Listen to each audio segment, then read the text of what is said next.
Good morning, everybody. Please sit.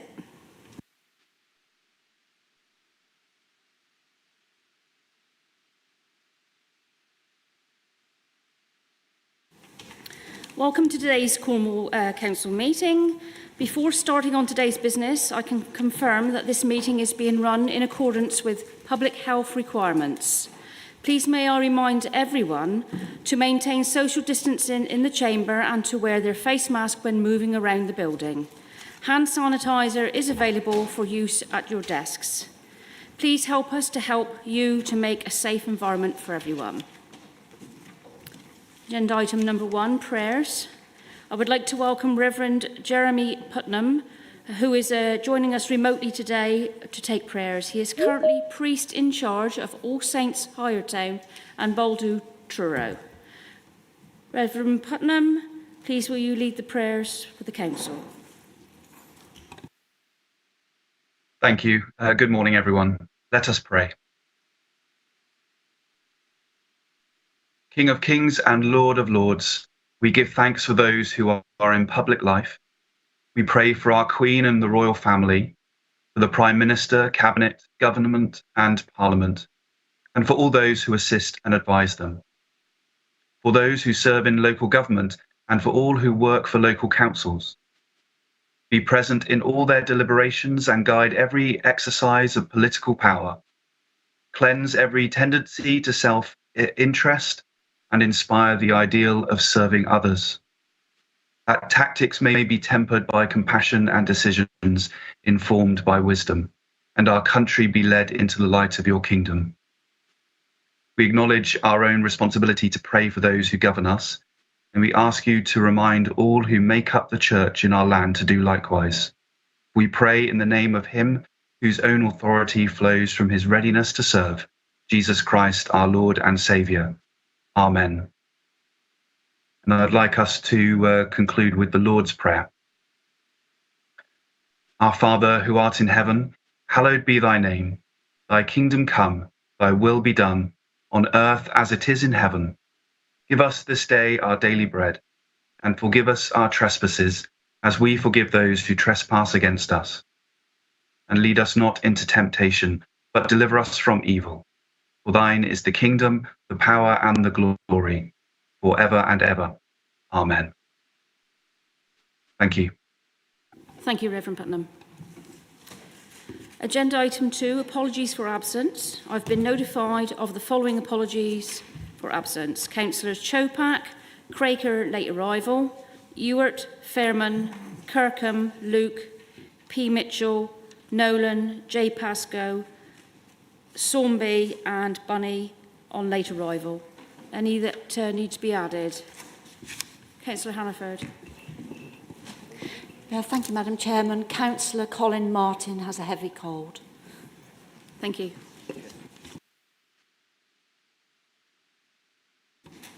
Agenda item 3, declarations of interest. In accordance with the Constitution, I will now take declarations of interest from any members for any items on the agenda. Will members please indicate any items in which they have interests and the nature of those interests? If you're aware that you have a disclosable pecuniary interest or non-registrable interest in any matter being considered on the agenda, you must disclose it, whether or not you have already entered it onto the register. No? Okay. Agenda item number 4, Chairman's announcement. Oh, Councillor George. Thank you, Madam Chair. Yes, to declare an interest as Chief Executive of the Cornwall Community Land Trust. It relates to a couple of items on the agenda relating to planning and the capital programme. We undertake partnership work with a number of housing associations and with Cornwall Council and local authorities, including local community land trusts. Thank you. Thank you, Councillor George. Duly noted. Agenda number 4, Chairman's announcements. See that he's not here. I was very pleased to attend the Gorseth recently and delighted to see a fellow councillor being inaugurated as a bard. Congratulations to Councillor Bunny.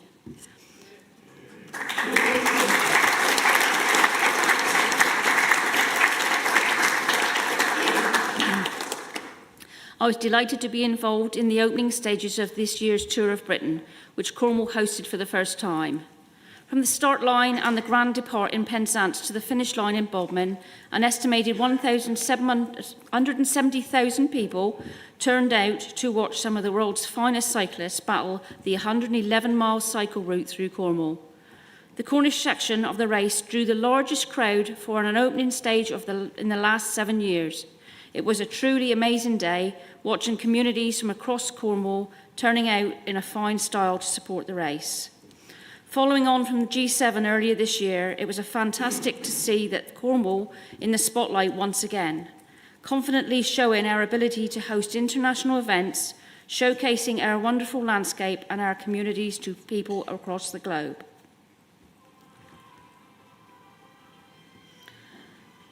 I am sad to report that former Cornwall Councillor and previously Cornwall County Councillor Tamzin Williams has passed away. She served on a range of committees, including the former Children's Education and Families Overview and Scrutiny Committee, the Parking Policy Advisory Panel, Pensions Committee and the Budget Review Working Group. I would like to bring in Councillor Cole to pay tribute to her.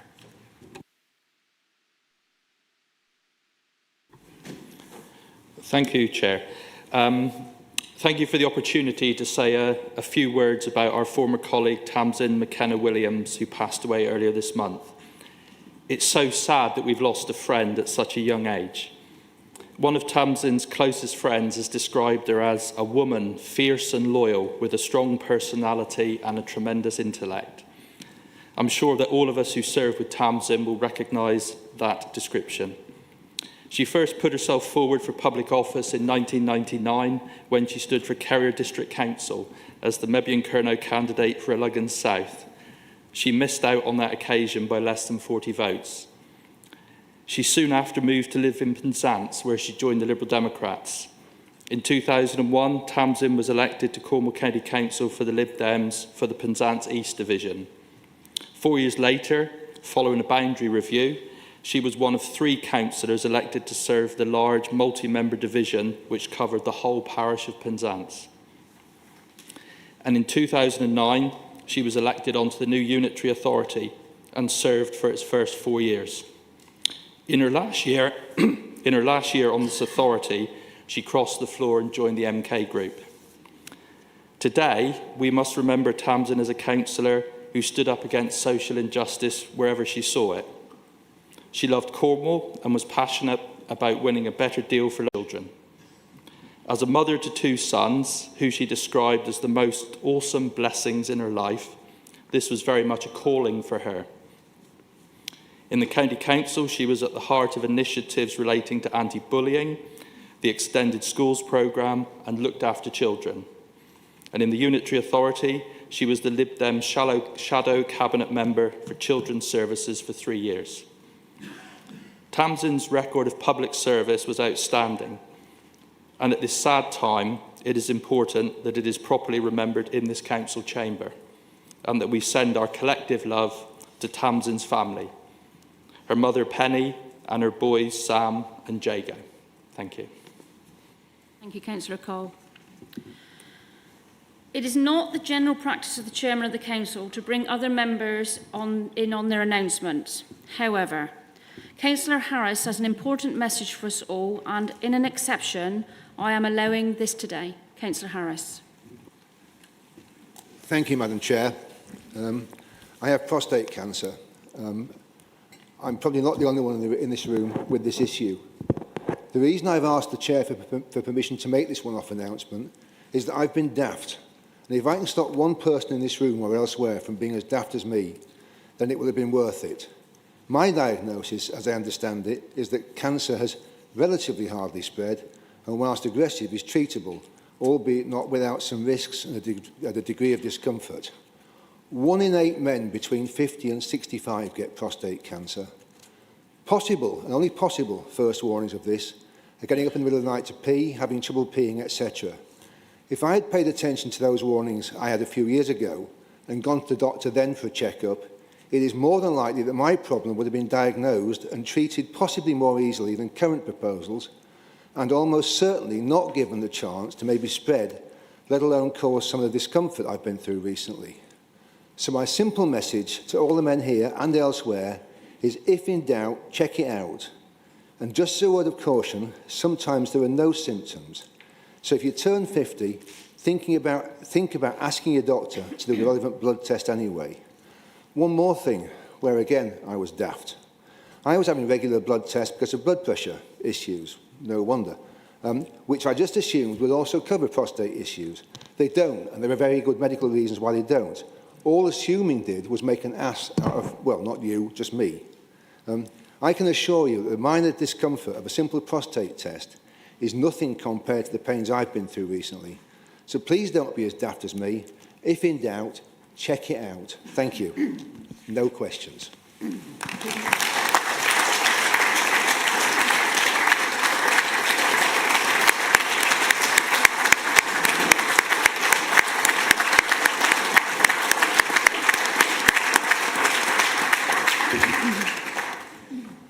Thank you, Councillor Harris. As some of you know, I've had breast cancer, and I'm sure there are others in the chamber who have found themselves in a situation or have been affected by someone who has.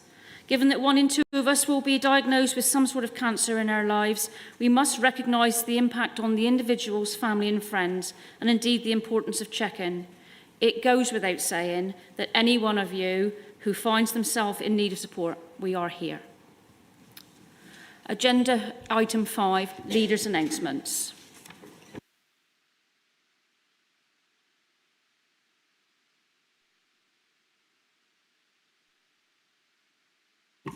I'll start again. Good morning. As we move into the autumn, it is no secret that we are facing the most challenging budget setting in the history of Cornwall Council. The effects of the pandemic, combined with the increasing pressure on adult social care services, means we will have to make some tough decisions in the months ahead, even as we implement our plans to create a stronger Cornwall. I believe one of our key strengths here in Cornwall moving forwards will be our ability to work with our MPs. And like them, I welcome the creation of a new department for levelling up in the Prime Minister's recent reshuffle. I have already written to the new Secretary of State, the Right Honourable Michael Gove, urging him to ensure Cornwall is at the very front of the queue when it comes to the new county deals, which will be so vital when it comes to raising wages and productivity here. My letter concludes, I appreciate that you're looking to work with areas that have strong, accountable, visible local leadership and that can bring clear, innovative and ready deliverable proposals to the table. I want to assure you that as leader of Cornwall Council and the chair of the Cornwall and Arlesford City Leadership Board, I am confident of fulfilling the brief. All the partners around the Leadership Board are determined to build back better, greener and fairer. A county deal for Cornwall will enable us to level up local wages and productivity and make a greater contribution to our national ambitions by accelerating the transition to a net zero economy, ensuring the nation's energy security and attracting inward investment to global Britain. For the first time in Cornwall's history, we have a Conservative council working with 6 Conservative MPs and a Conservative government.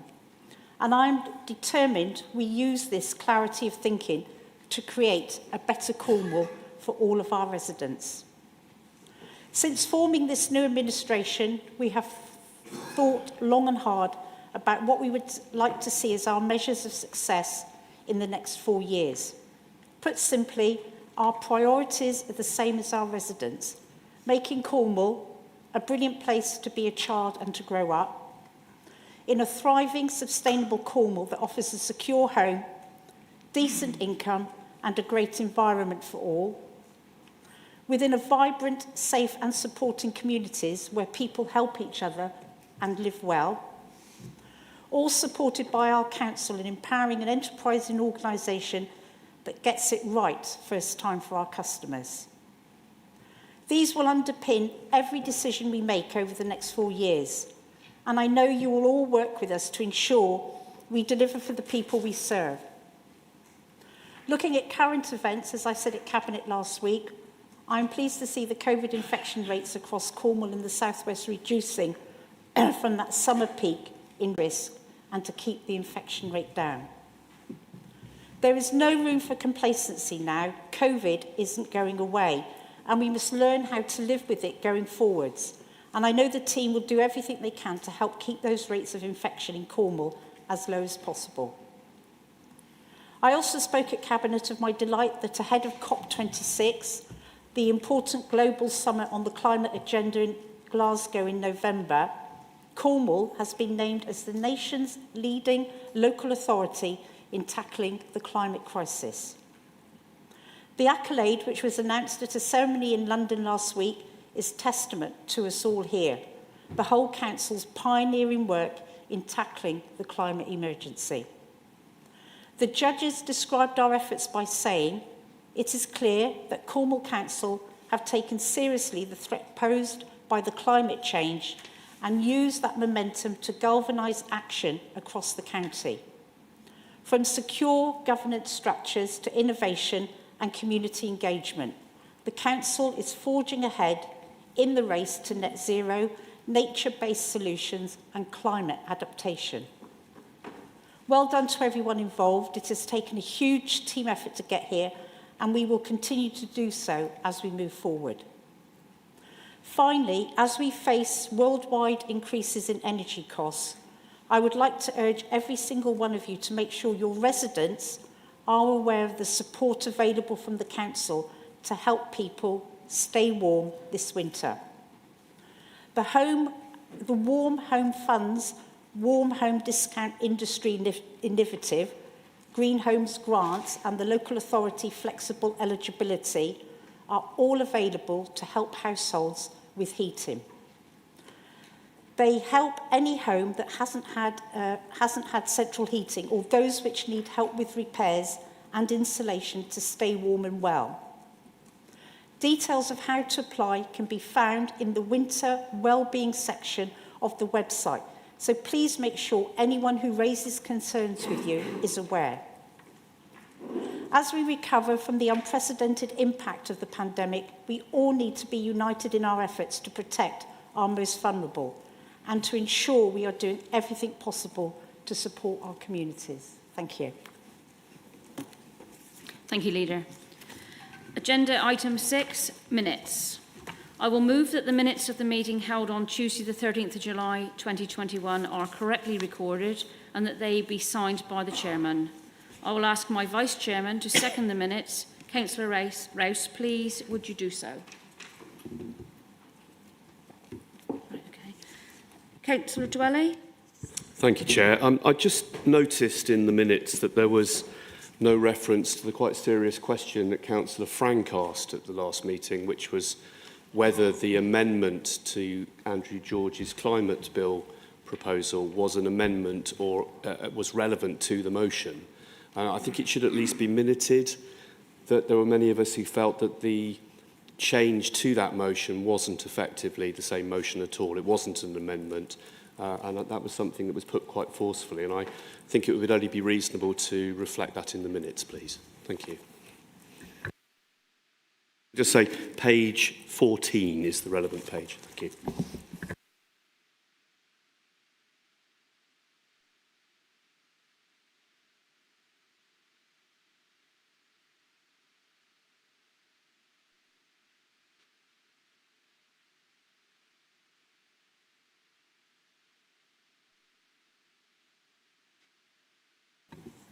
Councillor Rouse, are you happy to take the amendment? Yep, happy to second, Madam Chair. Okay, so we will accept the amendment and we'll ask to go to the vote, please. So, all in favour?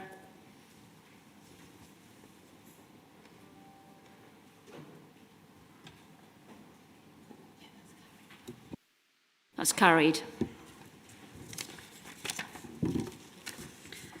Agenda item 7, questions from the public. I would like to take this opportunity to remind everyone that, as agreed by Council, up to 30 minutes be given for questions from the public. I will be asking the public to read out their questions. Where the member of the public is not present, my Vice Chairman will read the question. Due to the fact we have 13 questions today, I will not be using my discretion to enable those members of the public who are attending in person to put in a supplementary question, as I want to try and ensure that all questions submitted have the opportunity to be heard and responded to in the time available. Questioners can be, of course, follow up direct with the portfolio holders concerned. Also, in accordance with the Constitution, I am grouping similar questions together as set out in the report on public questions, which is on the website. Today we have 13 questions from the members of the public. Question 1. Mr. D. Sycamore of Mevagissey is joining us today at County Hall. Welcome, Mr. Sycamore. Please can you read your question to the Council? Yes, good morning, Cornwall Council, and thank you for allowing me to ask a question. Given the climate disasters now happening everywhere, is this council ready to reconsider its vote of 13th of July 2021 not to support the CEE bill, which was specifically designed to tackle the causes of the climate crisis? Is it not time for council to change its mind on this most vital issue? Thank you, Madam Chair.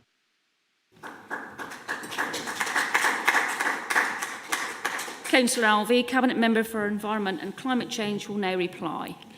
Thank you, Chair, and thank you, Mr. Sycamore, for your question. Council discussed this issue at the last full Council meeting, and as Council did not vote to support the motion, we are constitutionally not able to return to the subject for 6 months.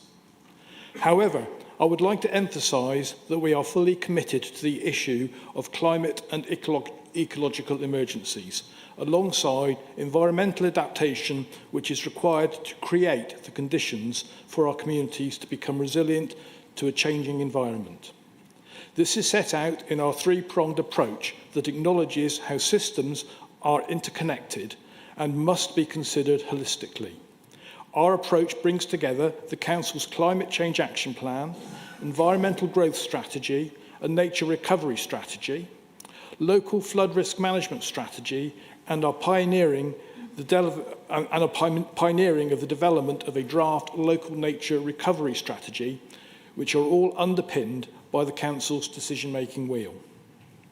We are driving changes across Cornwall through a wide range of projects, including our Forest for Cornwall, Climate Emergency Development Planning Document, and Making Space for Nature project, which has been recognised with the National Award for Building with Nature Excellence. This strategic framework puts Cornwall in a very strong position to be a national leader on the journey towards net zero, nature recovery and environmental resilience. Further to this, the Council's leadership in responding to the climate emergency was recently acknowledged with a National MJ Award. Thank you, Councillor Alvey. Question 2. This question is from Mr. J. Forsyth of Penzance, who is joining us remotely today. Welcome, Mr. Forsyth. Can you read your question to the Council, please? You can hear me. In November 2020, the Council's Health and Adult Social Care Overview and Scrutiny Committee accepted the closure of Edward Hayne Hospital, subject to the reprovision of the beds lost, also at Poltaire, and beds for step-down and rehabilitation. This has not happened. How is the Council working with its partners to review provision of beds for health and social care? Thank you. Councillor Ver, Cabinet Member for Adults and Public Health, will now reply. Yeah, many thanks. Thank you, Mr. Forsyth, for your question today. The Council continues to work in partnership with the NHS Kerno to ensure sufficient supply of step-down rehabilitation services across the county, which includes West Cornwall. The system is increasing its community rehabilitation offer to reduce dependency on bedded care solutions and to ensure people can return home as soon as they are able, with a range of support on offer. Providers are beginning recruitment to more than 100 additional permanent posts county-wide right now. NHS Kerno has also agreed to extend the arrangements for the 10 discharge to ascend pathway 2 beds provided by Cornwallis Care at Francis Blytho Care Home in Penzance to the end of this financial year, whilst we continue to develop and recruit to the wider approach to home-based re-enablement so that we can see better what our long-term needs for beds will be once additional home-based re-enablement capacity is in place. Council and NHS commissioning authorities continue to work with Cornwallis to appropriately develop the Francis Blytho site in conjunction with the local community and primary health services with a view to opening the main care home in January 2022. The new service will be able to support people who require short and long-term care services, specialising in residential and nursing care for people with dementia. Thank you. Thank you, Councillor Ver. Question 3. This question is from Mr B. Egerton of Truro, who is joining us today at County Hall. Welcome, Mr Egerton. Can you please read your question to the Council? Yes, good morning. Thank you, Madam Chairman. The leader of Cornwall Council made a statement published on the Council website following the review into the Cormac health and safety incident, saying it was important to identify areas where lessons can be learned. Could the leader please tell us what lessons have been learned? The leader will now respond.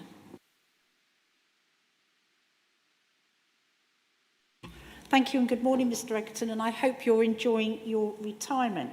So, thank you for your question on what has been an important matter for this organisation. Although you didn't quite capture what I actually said, I fully support that in relation to this issue, it was important that we undertake a review to examine the facts and identify areas where the Council and Cormac/Corserve could learn any lessons. The Council has gone to considerable length to ascertain the facts of this matter, with the previous leader, supported by this administration, commissioning a review through the appointment of an independent QC and associated experts.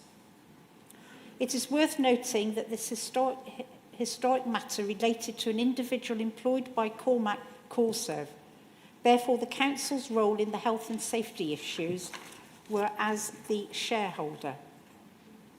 The review found that lessons had already been learnt and acted upon and supported the earlier determination of the Health and Safety Executive, which had already recognised the changes made for the better by Corserve in relation to the health and safety process. The review also served as a reminder that there ought to be, as a matter of course, planned reviews of health and safety measures and procedures, not on a reactive basis, but periodically and across all areas of Council business and interest, so as to ensure the best protection and safety of all employees, and the Council has had for some time had this in place. I also recognise the importance of the health and safety obligations of the organisation. Thank you. Thank you, Leader. Question 4. This question is of Mr M. Osmond of Falmouth, who is joining us today at County Hall. Welcome, Mr. Osmond. Please, can you read your question to the Council? Thank you. In the light of its recent MJ Award for Leadership on the climate emergency and of the UN's repeated warnings that we're now facing imminent global collapse, will the Council please reaffirm that it still intends to honour its 2019 commitment to Cornwall achieving regional 2030 net zero carbon emissions? I'll ask Councillor Alvey, Cabinet Member for Environment and Climate Change, to reply. Thank you, Mr Osmond, for your question. The urgency on climate change motion was put to full Council in January 2019. The motion called on the Council to provide resources to prepare a report that would establish how Cornwall can sufficiently reduce carbon emissions through energy efficiency, low carbon fuels and investment in renewable energy with a timescale which is consistent with an ambition to restrain global warming to 1.5 degrees centigrade. An amendment to the motion that I seconded went further, declaring a climate emergency and calling on Westminster to provide the powers and resources necessary to achieve the target for Cornwall to strive towards becoming carbon neutral by 2030. As was said in the Cabinet report of 2019, it cannot be stated strongly enough that to meet the ambition of the motion by 2030 will be incredibly challenging. It is not yet clear whether it is an achievable goal, and it may prove to be impossible. However, it is an ambition of the Council that we are prepared to pursue in good faith, and in endeavouring to achieve the goal, it will take us further than backing off from this challenge. While it must be acknowledged that difficult decisions lie ahead for the Council across a number of fronts, this administration will continue to put in place the necessary steps for Cornwall to strive to become carbon neutral by 2030, building on the previous administration's commitment. We have a comprehensive climate action plan in place with a dedicated team and many people in the organisation and throughout Cornwall working tirelessly to take us forward on this journey. And I think it's important to emphasise this point. The journey to carbon neutral involves each and every one of us. The Council will continue to play its part, and I hope that the momentum we have created with winning the MJ Award, which is as much a representative of Cornwall's collective efforts as it is of the Council's, will continue apace for many years to come to help us deal with one of the greatest challenges of our time. Thank you, Councillor Elvey.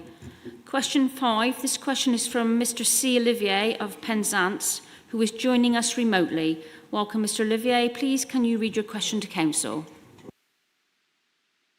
Thank you, Chair. I hope you're enjoying your new responsibility. My question is, the recommendations of the scrutiny inquiry into private rented sector housing in Cornwall, which was intended to set minimum standards to protect private tenants and present solutions to Cornwall's housing emergency, was approved at the Economy Overview and Scrutiny Committee meeting of October 2020. When will the Council act on that decision? I should perhaps, for information, point out that I chaired that inquiry when I was still a councillor. And even though I'm no longer a councillor, I'm still very interested in as are many other people, in what's going to happen to those recommendations. Thank you. I will now call on Councillor Monk, Cabinet Member for Housing and Planning, to reply. Thank you very much for your question, Cornelius, and it's great to see you back in the chamber, albeit on a screen. Thank you. The recommendations arising from the Overview and Scrutiny inquiry into the private rented sector were the subject of a decision by the then portfolio holder for homes on the 19th of March 2021. The Overview and Scrutiny Committee recommendations were extensive and wide-ranging. However, in addressing the question, it is appropriate to highlight one key recommendation, which was that the Council undertake a 3-month consultation on the introduction of a discretionary landlord licensing scheme in some towns across Cornwall as soon as reasonably practicable, the timing of which to be directed by the Strategic Director for Economic Growth and Development. Action to deliver this and other key recommendations of the ED and Overview and Scrutiny Committee relating to the private rented sector inquiry have been delayed as a direct result of the COVID-19 pandemic. The move to consultation with all communities and stakeholders affected by any such proposed licensing scheme, which is required before any decision is made by the Council, is compromised by the inherent difficulties associated with consulting at a time when COVID-19 remains prevalent and of great concern to communities. It's also important to consider the exceptional pressures that have affected the sector during the pandemic and the immediate priority to encourage landlords to remain in the sector and support the tenants retain their accommodation. The Council is developing a plan and a range of initiatives to tackle the housing crisis facing Cornwall, and this will include measures to both support tenants and landlords and to improve the access of good quality private rented accommodation. A decision on moving to consultation on the proposed discretionary licence scheme remains under review by the Strategic Director for Economic Growth and Development. I would like to add, though, that these recommendations, able to take them forward while the pandemic runs its course, are still being progressed. An example being work to improve the energy efficiency of private rented homes.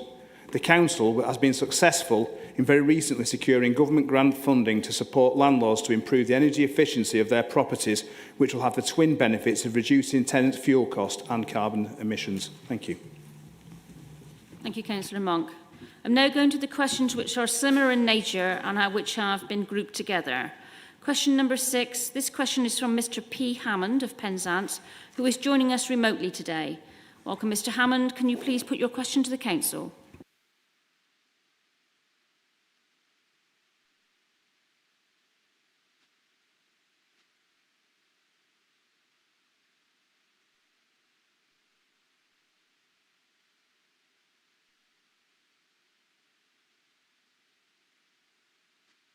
Okay, he's not there, so we're going to move on to question...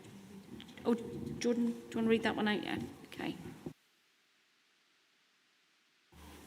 Thank you, Madam Chair. Question number 6 is, what is the annual cost of providing small business rate relief for the owners of holiday-let business premises in Cornwall? Thank you. And we'll move to Councillor Harris, Deputy Leader, to reply. Thank you, Madam Chair. There were 5 different questions on holiday lets, business rates, etc. today. And I wonder if before answering the specific questions, I might just make a short comment that is relevant to all these questions. On an overall basis, Cornwall Council does not lose out where second homes qualify for business rates and then get small business rates relief, as all these various reliefs and the COVID grants come from central government. However, we do not believe that it is right that this broad exemption should exist in its current form, and we have already asked central government for greater tax-raising powers here. Apart from anything else, these properties do not pay local or police precepts, which is just wrong and unfair on everyone else. In relation to the COVID grants, I made very strong representations at the time that these should not just be paid out automatically to these holiday-let businesses, and that there was a technical argument in the relevant wording that backed up my argument. Unfortunately, civil servants in London didn't agree with me, and I got nowhere. I thank Mr. Hammond for his question. The current cost of small business rate relief is, it's a precise number, £17,896,098.52. Whilst administered by Cornwall Council, this relief is met by central government, as already mentioned. It should be noted this figure is at a point in time and does change through a financial year. Thank you. Thank you, Councillor Harris. Question number 7. The question is from Ms. Jade Dunsmuir of Penzance, who is not in attendance, and the Vice Chairman will ask the question on her behalf. Thank you, Madam Chair. How many second homes paying council tax are there in Cornwall, and how many properties in Cornwall are there that are exempt from council tax because they are registered as holiday-let business premises and are also claiming small business rates relief? Councillor Harris. Thank you for your question. There are currently 13,255 second homes recorded within the council tax database. There are currently 11,081 holiday lets registered for business rates, of which 8,953 receive small business rate relief. 8,869 pay no business rates. Cornwall Council, as already mentioned, is reimbursed for the small business rate relief awarded by central government. Again, these numbers are at a specific point in time. Thank you. Thank you. Question 8. This question is from Miss Kay Pulley of Penzance, who is not in attendance. The Vice Chair will ask the question on her behalf. Thank you, Madam Chair. How many discretionary COVID grants were made to owners of holiday lets not registered as holiday let businesses premises and paying council tax? Councillor Harris. Again, I thank you for your question. There were 2 holiday lets paying council tax which received an additional restrictions grant. Businesses were asked to apply for these grants and categorise their businesses. These 2 were the only ones to categorise themselves as holiday apartment or holiday accommodation. It is possible that businesses have chosen an incorrect category when applying. However, to provide confirmation would require resources checking all claims and cannot be achieved within the relevant timescale. Thank you. Thank you. Question 9. This question is from Mr. T. Pullen of Penzance, who is not in attendance, and the Vice Chairman will ask his question. Thank you, Madam Chair. What percentage of the various lockdown grants paid out through Cornwall Council to the owners of holiday-let business premises in Cornwall that are claiming small business rates relief went to non-residents of Cornwall? Councillor Harris. Mr Pullen, thank you for your question. 61.8% of the grants awarded to holiday lets who received small business rates relief were paid to owners who lived outside of Cornwall. Thank you.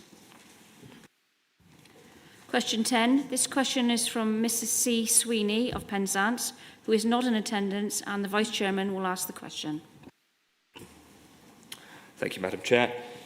How many properties in Cornwall registered as holiday-let business premises and claiming small business rates relief received the various government grants issued through Cornwall Council as compensation for loss of business during COVID lockdowns? And what was the total sum of money paid out to them? Councillor Harris.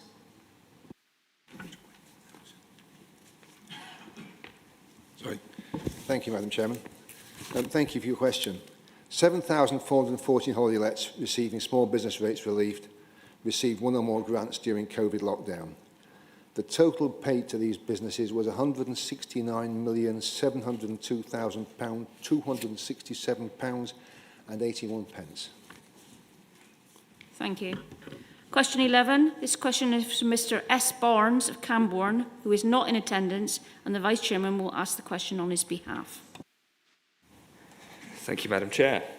Can Cornwall Council put a quantifiable figure on the number of people that will be put into poverty as a result of the government's planned reduction in universal credit in October? Councillor Harris. Mr Barnes from Camborne makes a change from Mr Barnes from Redruth, although I believe they are related. Thank you for your question.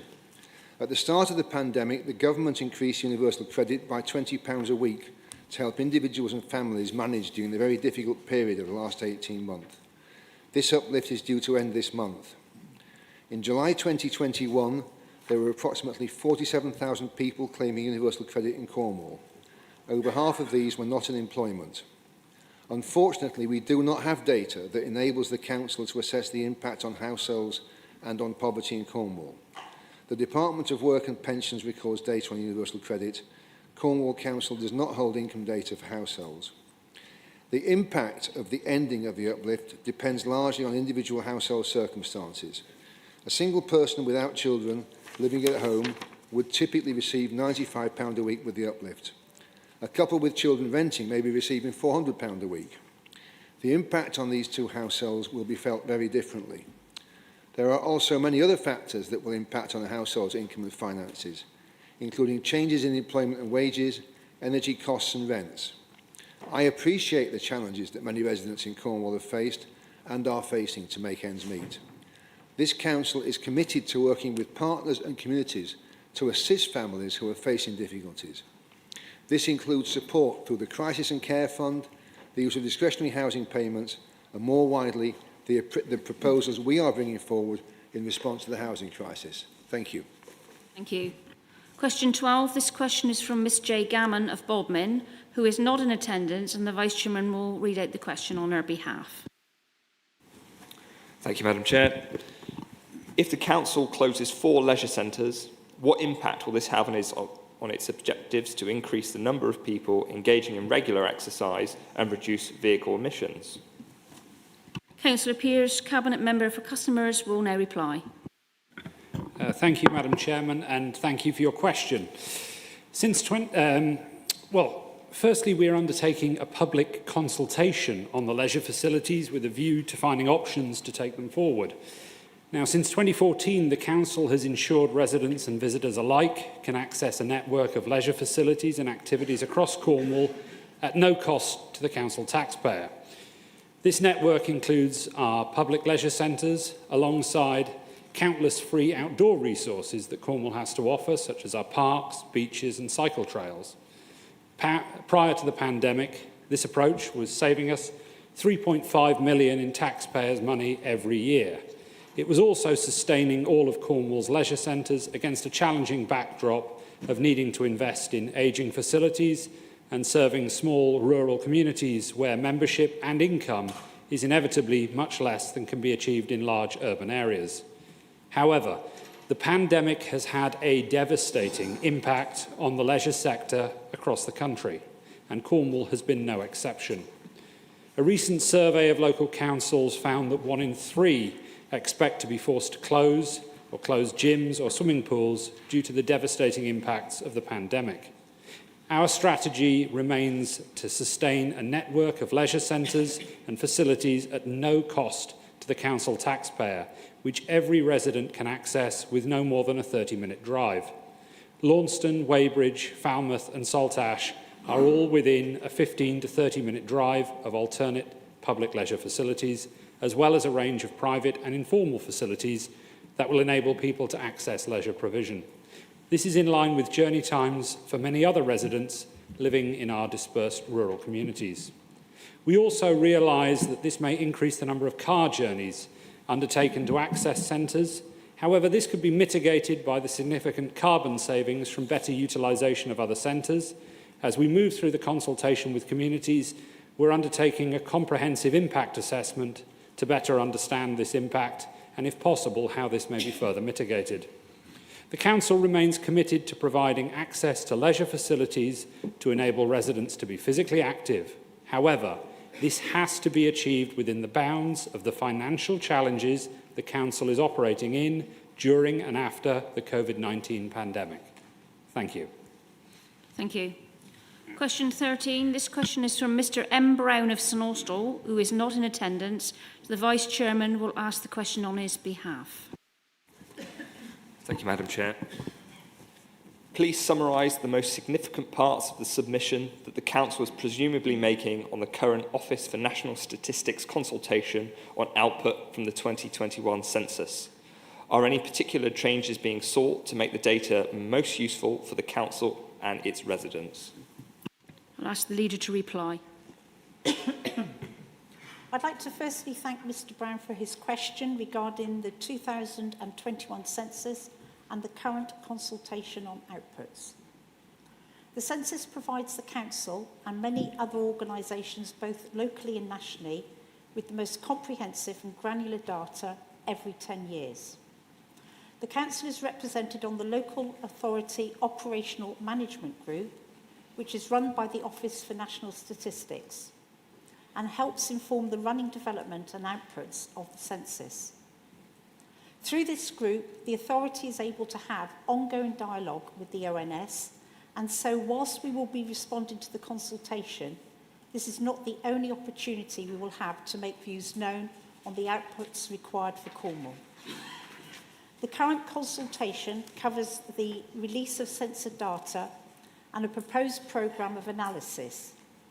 Key elements that the Council's response will focus on include the ordering of the topic summary release in Phase 1 from March 2022, and whilst we will be keen to view all available outputs, we would like to see greater priority given to housing outputs, which will help inform our response to housing across Cornwall. This also includes second-stroke holiday home ownership, which the Council will be continuing to seek assurances around the outputs and methodology used to identify these properties, owing to the significance of these in the local housing market. We will be emphasising the importance of the Cornish nationality and language data available for all local authority areas in this initial phase.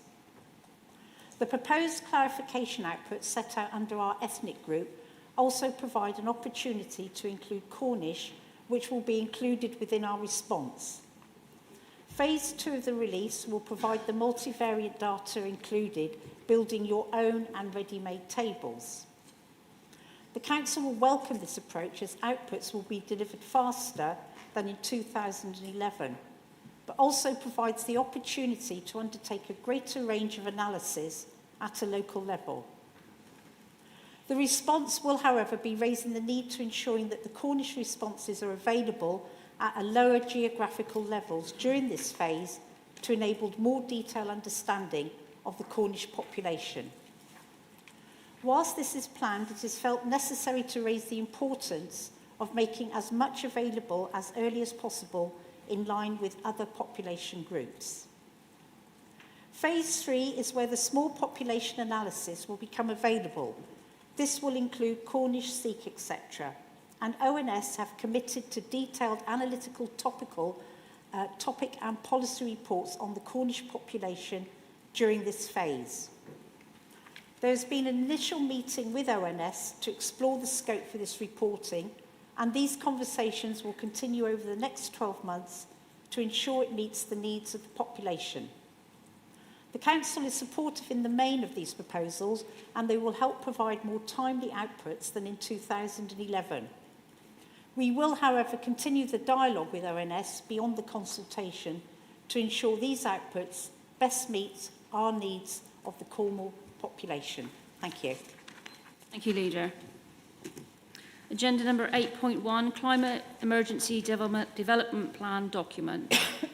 I will ask Councillor Monk to move and Councillor Alvey to second the recommendation set out on page 19 of your agenda pack. Please raise your hand if you wish to speak or ask a question.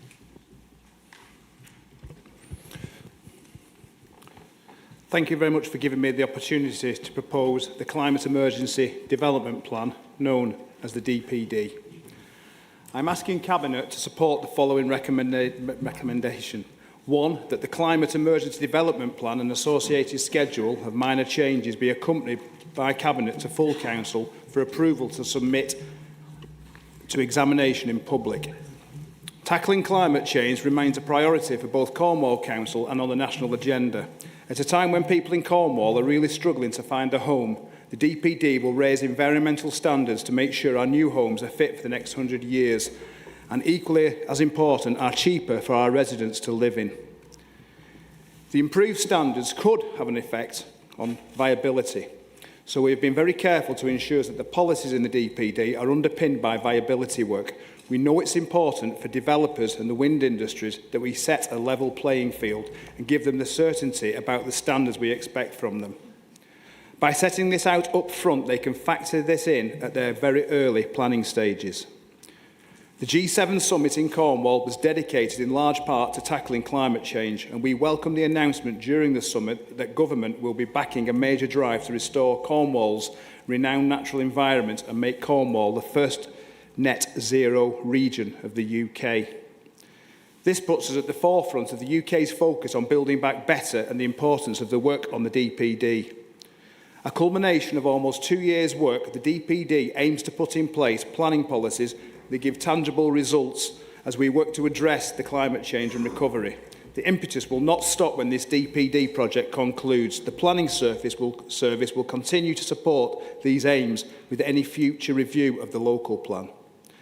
The Council has received some really useful and very detailed expert advice, constructive criticism and evidence from a wide audience ranging between local and national groups, business and residents. All responses have been reviewed and helped the team to shape and amend the policies. Following the final Regulation 19 consultation that closed on April the 16th, a schedule of minor changes has been prepared. It is considered that the responses received can be addressed through minor changes, shown for convenience as track changes in the appendix, and remains sound at examination. The report sets out planning policies to help address the climate change in Cornwall and reflects the evidence that has been gathered to support them. The team have worked to make the policies, particularly around energy efficiency, as ambitious as possible, but also to make sure they are viable, achievable and sound at inspection, ensuring that we can continue to meet Cornwall's housing needs in a sustainable manner. I urge you to join me in recommending the DPD to full Council for submission so the policies can gain weight and start making a real difference. Cornwall can again lead the way and we can work to become carbon neutral by 2030. Thank you. Thank you, Councillor Monk. Councillor Alvey. Thank you, Chair. It's not normally in my nature to quote Voltaire, let alone in the council chamber, but to use an English translation of his words, perfect is the enemy of the good. This is what I would ask any members seeking to oppose the submission of this DPD for examination for further major amendment to consider. An immense amount of work has gone into this document over the past 2 years, and it has already been through 4 periods of public consultation. It should be noted that if we delay the submission with a view to making major changes, the necessary further consultation will set the adoption process back at least a further 12 months. All that time will be lost to more climate-sensitive planning decisions with no assurance that the further meaningful changes can actually be incorporated. Clearly, for some, the DPD doesn't go far enough. Ultimately, if we include things that contradict national policy, it won't get through examination and could be delayed. However, where we can't insist on something in the DPD, we do set it very clearly as an aspiration so as to future-proof the document as best we can to account for future legislative changes.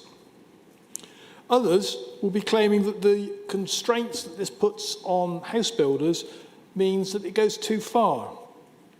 And what we must be very careful to do is to ensure that this doesn't occur, because it won't just affect the private house building sector, it will also have an impact on our affordable and social housing targets. It's clear that this document has evolved with consultation, and it's particularly pleasing to see recognition, albeit not quite enough for some, to things like trees, coastline management, flood risk, renewable energy and transport. This DPD is a key pillar of our ambitions to net zero in 2030, and I'm delighted to second the recommendations. Thank you. Councillor Hannaford.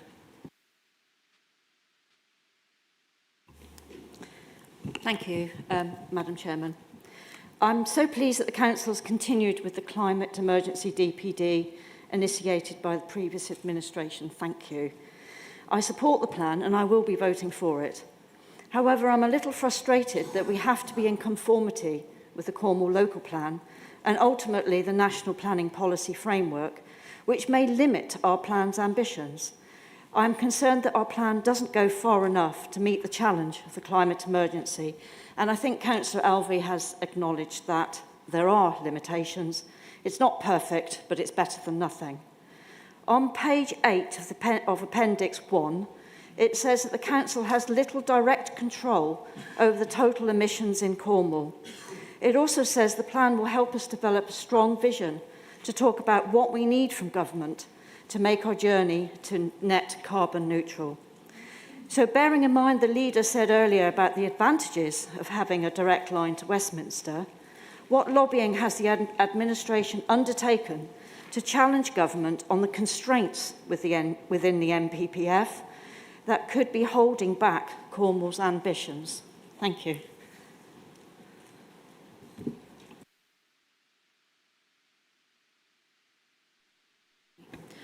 Councillor Tudor. Thank you.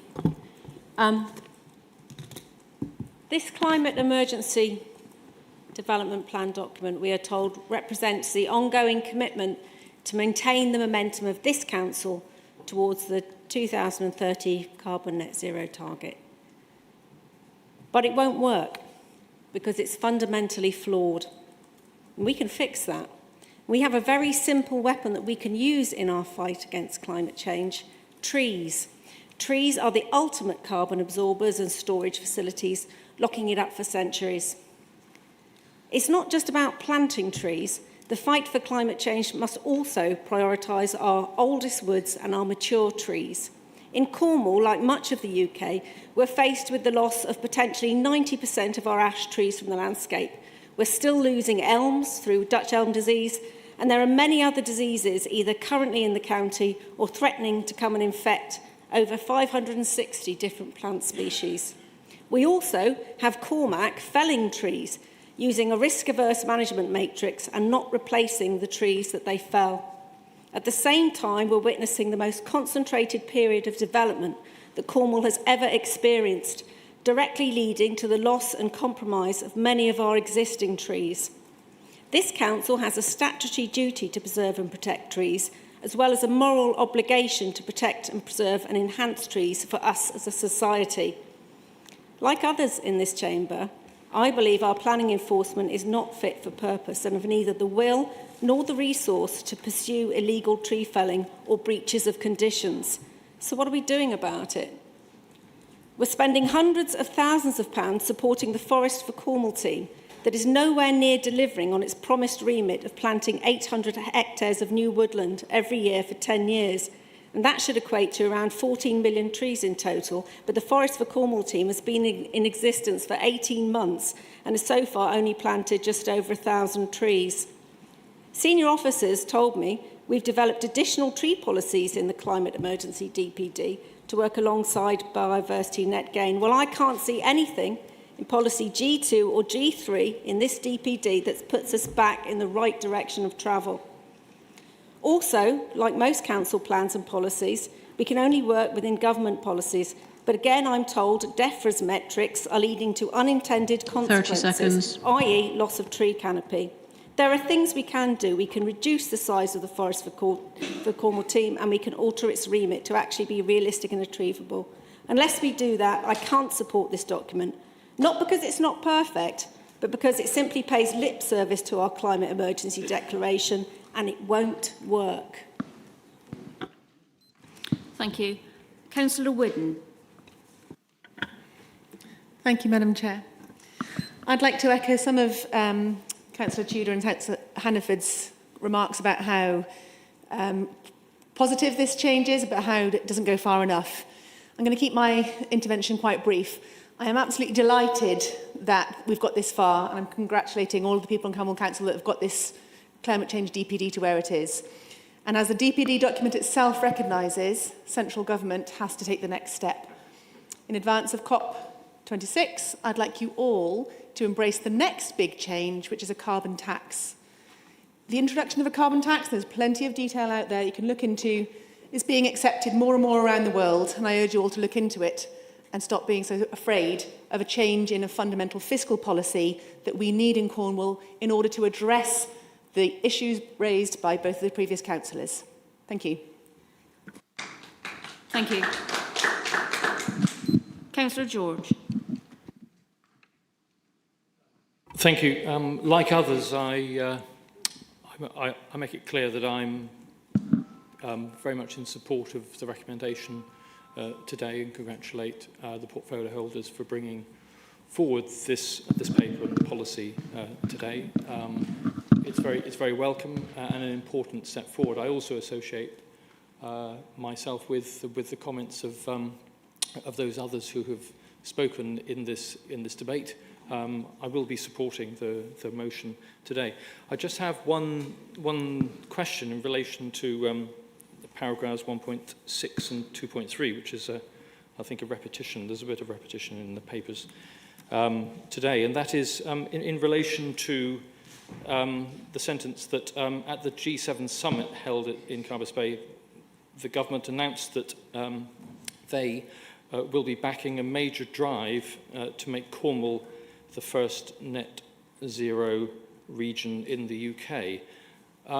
So my question is, what has the council been told in regard to the special measures which will apply to Cornwall only and will not, therefore, one assumes, be applying to other places? And how much does Cornwall Council's policy now going forward depend on national policy and specifically on initiatives such as this? Thank you very much. Thank you. Councillor German. Thank you, Madam Chairman. I hope you'll be following in other chairs' footsteps and asking for a donation from phones ringing during the meeting to the Chairman's charity.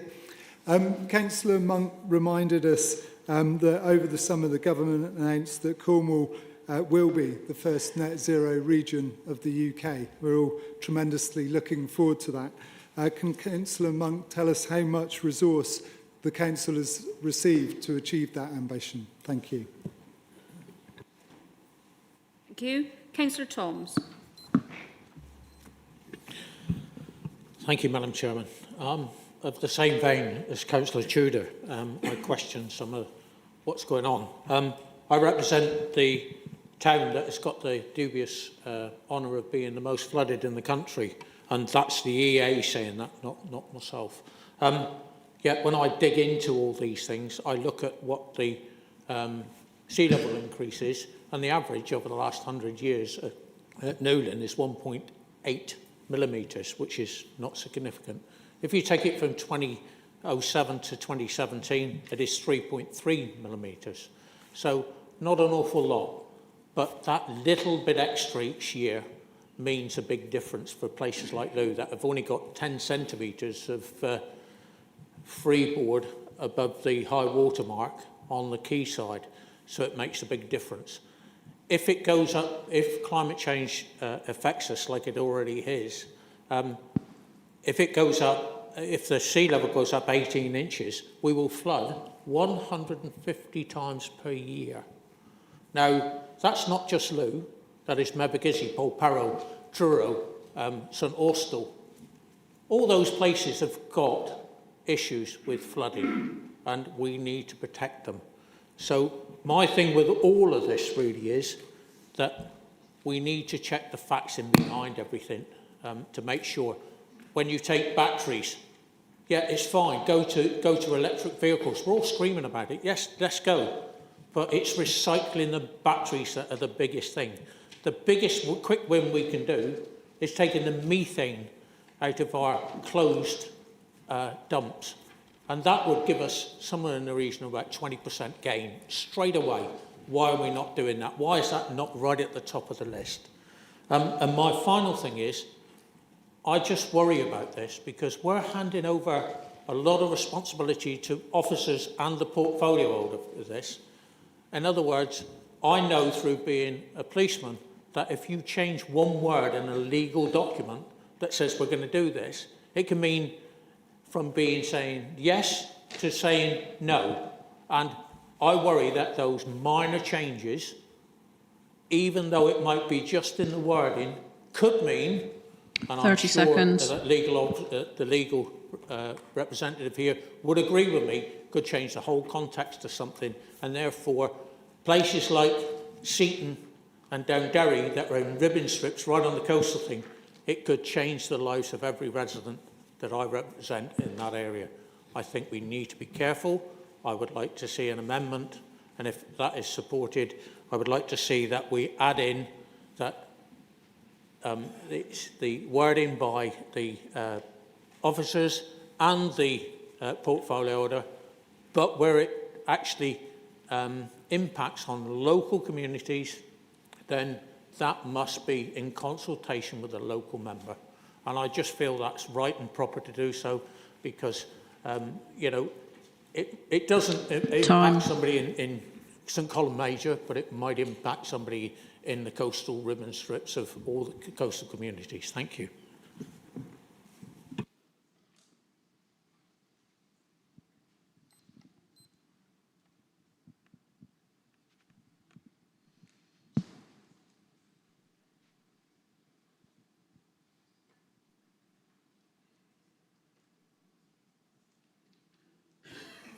Do we have anybody that would second Councillor Tom's amendment?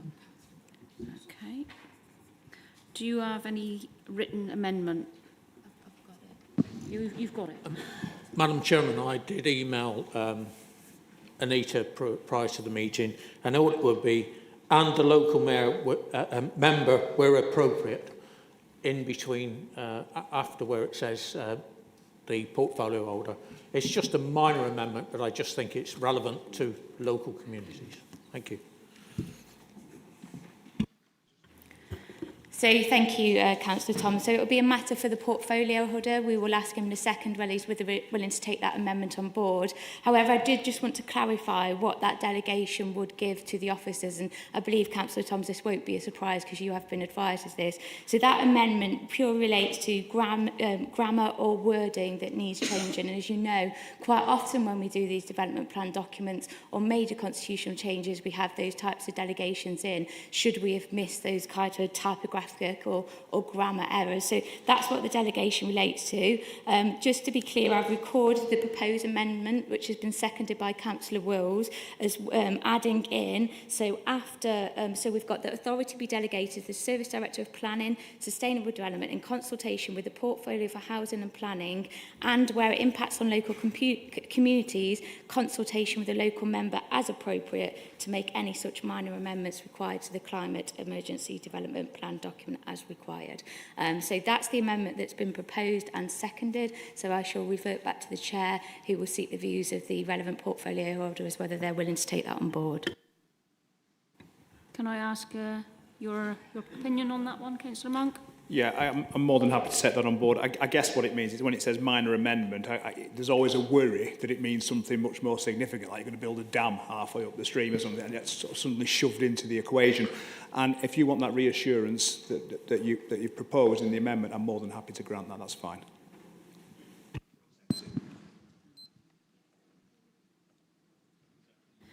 Thank you for that. Councillor Jenkin. Thank you, Madam Chairman. This, as the portfolio holder has said, this proposal is good as far as it goes. And we all know that there's much more that needs to be done than what is in this, and there's only so much that can be done with our current planning laws.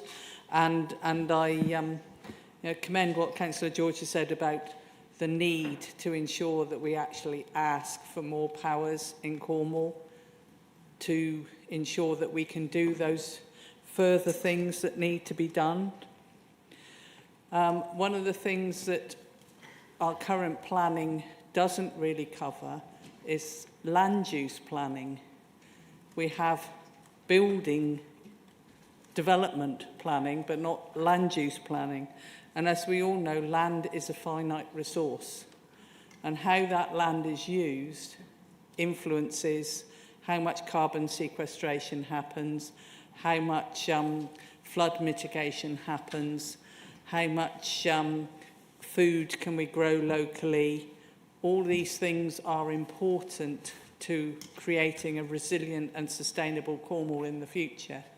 So I would like to think that on top of supporting this, that our Cabinet will be able to look at where we go with understanding land use in Cornwall and land use planning. I know the great Bert Biscoe used to talk about this all the time. Since he's not in the chamber, I think it's fallen to me now to say we have a finite land resource in Cornwall.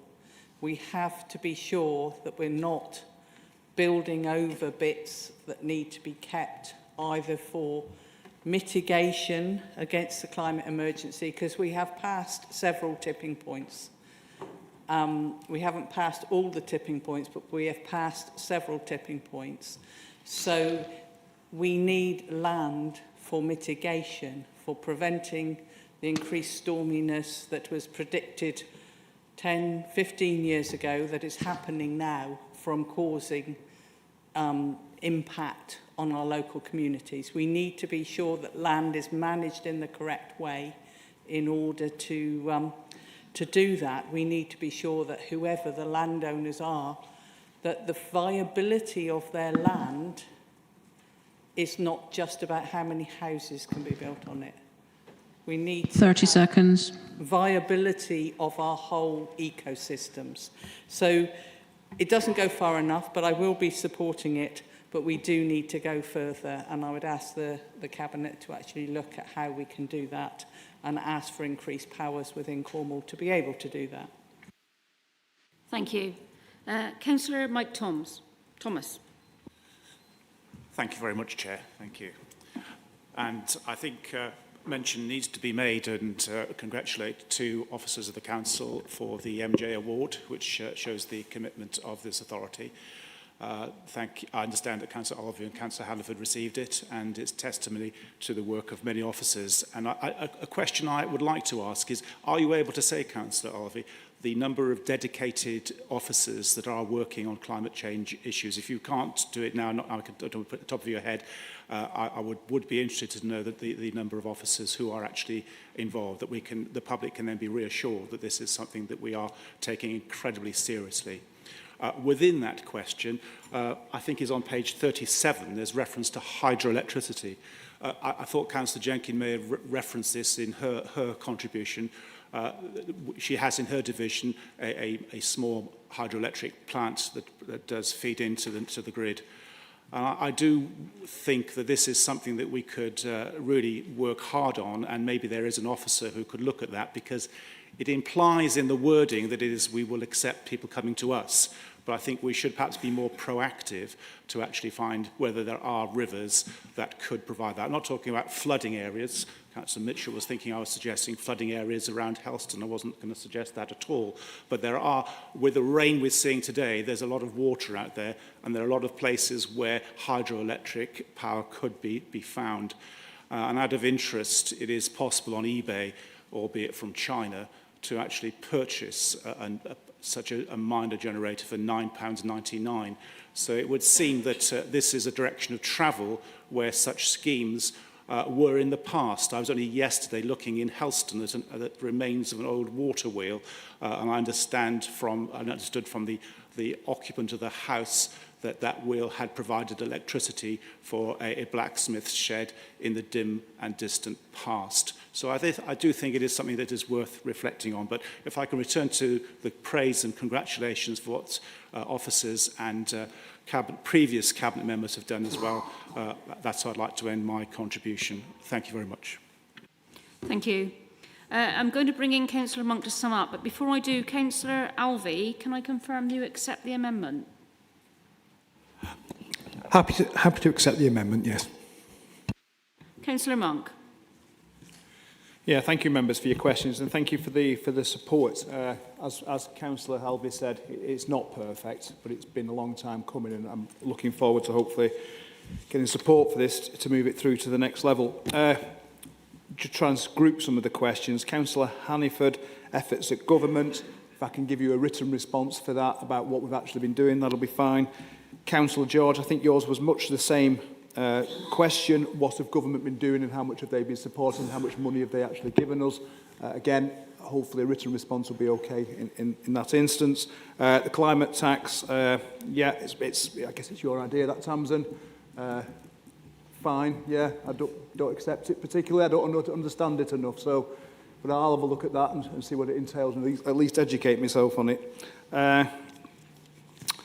Councillor German, how much has the government given us so far? I suspect you know the answer to that, however I don't, but it'll be very interesting to find out the correct answer to it, and I'll get you that back, but I haven't got it at the moment.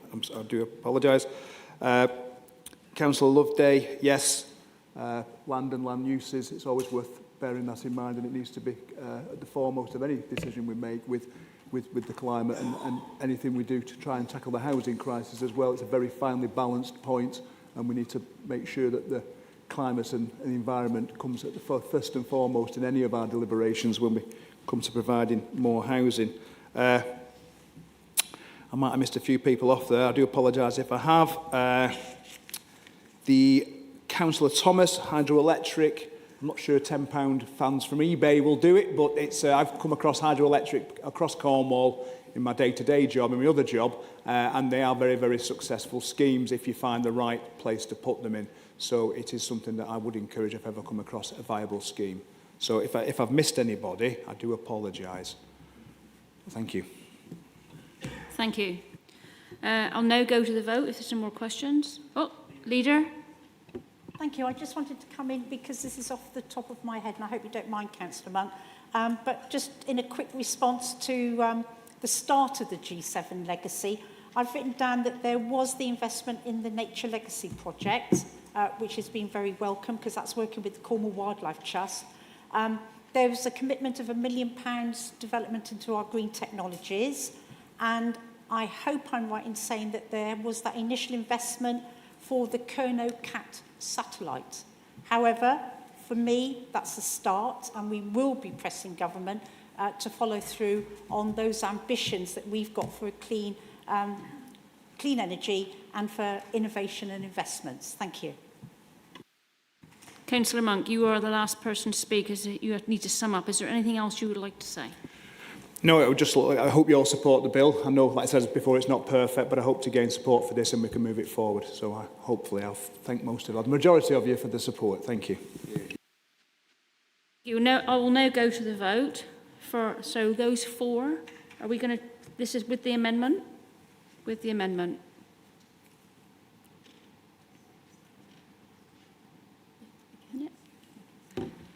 Hands down. Anybody against? And any abstentions? Thank you. It's carried.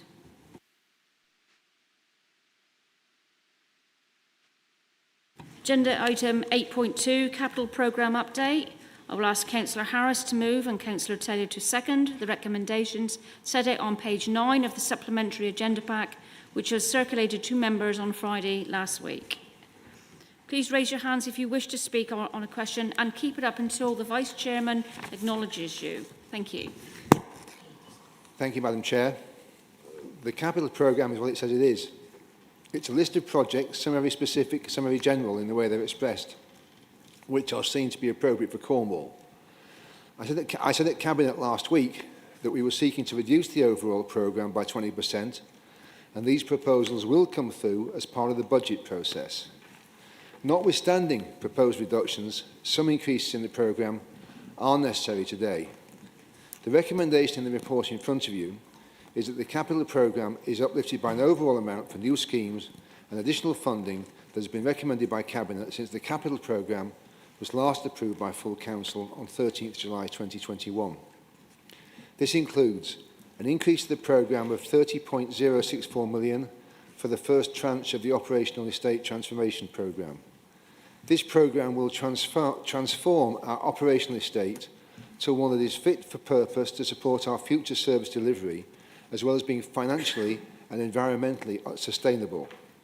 Within tranche 1 of the programme, major projects are being delivered in key towns across the county, namely Liscard, Launceston, Penzance, Camborne and Newquay. There is also an increase to the programme of 4.206 million for temporary accommodation capital interventions. This increase will be combined with existing budgets to create a £15 million intervention budget. The project will not only address issues outlined in the Temporary Accommodation Recovery and Reform Plan, helping our most vulnerable residents from rough sleeping through to settled housing, it is also expected that the project will drive out significant ongoing revenue savings. Further additions to the capital programme as part of the Council's performance report Q1 include most notably £26 million to address backlog maintenance works on the school's estate, £1.9 million of backlog maintenance works at the City Hall building in Truro, and £400,000 of additional grant funding to support existing schemes. Both the spend on the estate transformation programme and the temporary accommodation interventions will have positive effects on our finances in the medium term. The backlog maintenance works on the school's estate are unavoidable, and indeed some of these works should probably have been carried out in previous years. But without carrying out these works, we risk some schools having to close. Thank you. I'm happy to read the recommendations now or later, Madam Chair. Your call. No, I think that we're going to move to Councillor Taylor to second. Thank you.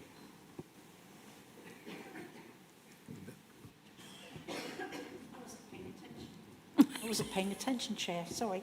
I'm absolutely happy to second the proposals as laid out in the papers. Thank you. Thank you. We have 4 councillors who have expressed to speak. First one is Councillor McGowan. Thank you, Madam Chair. Can I just start by wishing Councillor Harris a speedy and full recovery from your illness. My question relates to the Healthy Cornwall table on page 21 of the Capital Programme supplementary pack.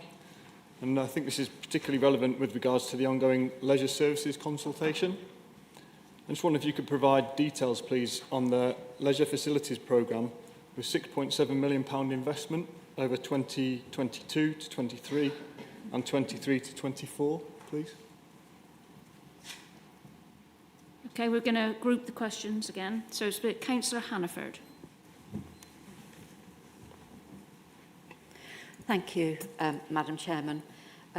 This is about the capital uplift to meet the needs of homeless through the temporary accommodation that was discussed at Cabinet. So while I'm supportive of this initiative as an immediate action to alleviate the misery of homelessness, it's clear there is no new money and it's been funded by wiring monies from existing budget lines. What impact will this wiring have on the Community Land Initiative and the Community Land Trust schemes, which are delivering permanent affordable homes for local people? Thank you. Thank you. Councillor Dwelly.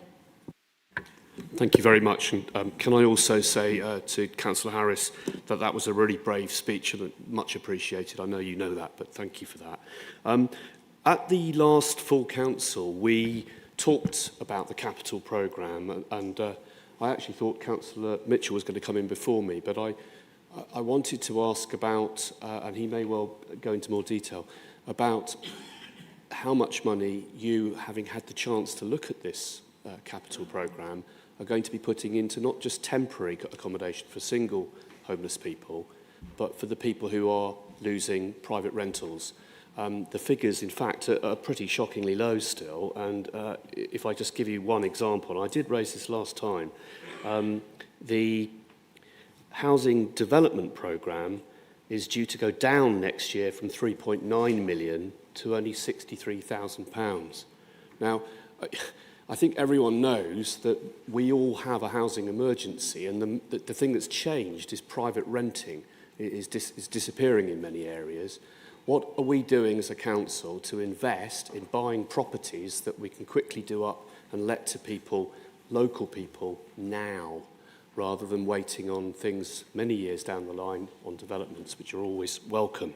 So my real question is, what's happened in the meantime? You said you needed time, Councillor Harris. You've had a bit of time.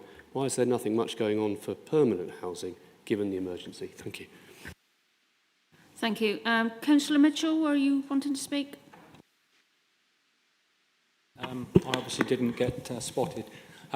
Thank you. Councillor Harris, David, I too wish to thank you for your bold and brave earlier statement and reminder to us all to look after ourselves. I personally wish you all the very best for a positive outcome in your treatment. And I know you said at the time there was no questions. But if your statement that you'd been daft was a proposal, I am happy to second it. So,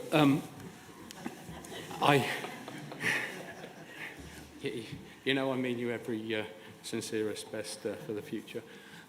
So, yes, I'm going to be unable, I'm afraid, to vote for and support this capital programme, not just for what's in it, but mainly because of what's not in it. And as Councillor Dwelly has just stated, it's the fact that there is nothing.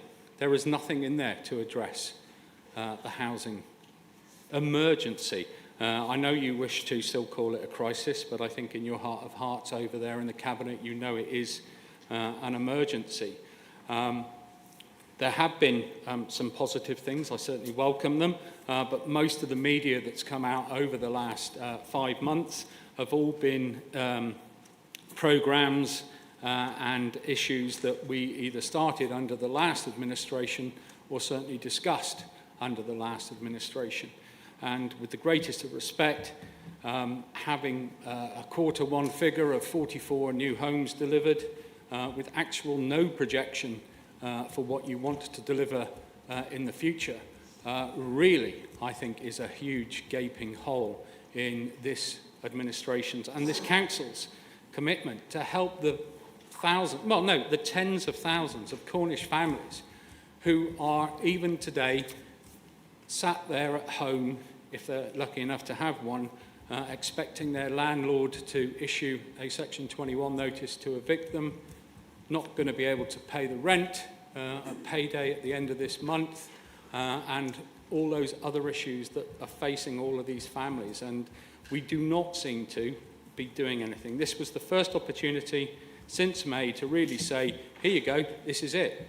It's not complete, it's not perfect, but it's good. But I'm sorry, I can't see that. So I do urge members of this council not to support this. Actually give that message to the Cabinet that you must try better. You know, we are like Nero, fiddling while Rome burnt. Well, we're just sat on our hands doing nothing while people in Cornwall are being chucked out of their homes on a daily basis, and it is only going to increase. The courts are going to have backlogs. They will not be able to do anything for month after month except see landlord after landlord take tenant after tenant to court for eviction, and we need to step in now. Thank you. Thank you. As I have no more speakers, I will move to Councillor Harris to sum up. Oh, sorry, Councillor George. I'm sorry, Madam Chair. I thought I did catch the Vice Chair's eye. So I also wish to very warmly associate myself with the comments made by Councillor McGowan, Dwelly and Mitchell, and I'm sure is very warmly shared by everyone in this chamber towards you, Councillor Harris. Like others, we are in very much in a housing emergency with a 41% reduction in the availability of private rent during the last year and a 15% increase in private rents. That is shocking enough, but of course beneath those statistics lie a lot of human misery across Cornwall, as I'm sure we all as councillors will be picking up daily in our casework. So I do hope that we do reflect on that, and the council's administration is right to identify this as an important issue, and I hope that the council administration will accept the advice of all councillors from across all parties, and where advice, proposals and encouragement is provided to them, that they will listen to that. I have just one question, which may be too simplistic as a new member, looking at some of these figures for the first time, which I'm sure Councillor Harris will deal with. But as a member of the Audit Committee, obviously looking at the figures, particularly on page 16 in relation to the overall capital programme, the prudential borrowing totals of 721 million. I just wondered to what extent Councillor Harris can advise us on what risks those propose and what risk assessment he and council officers have undertaken in relation to that level of borrowing. Thank you very much. Thank you, Councillor George. Right, as I have no more speakers, I will move to Councillor Harris to sum up.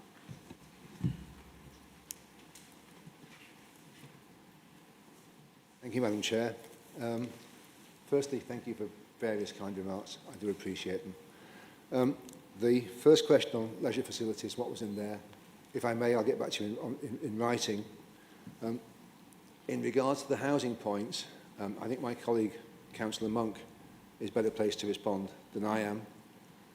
If I can respond to Councillor George's last point about prudential borrowing, the Council has borrowing limits, and they are set and monitored by the 151 officer. Our borrowings are within those limits. As an individual, my belief is those borrowings are too high. And indeed, if you look at where the council's borrowings are on a comparative basis to other councils in the UK, they are very high, which is what bothers me about the long-term capital programme going forward. Because the problem with borrowings is you have to repay them, like we all do. But we have to repay them both in terms of interest charges and also in terms of financing the capital repayments. And that's a drain on revenue budgets, which is why I've said we are looking at the capital programme overall. And I hope that deals with that part of your question.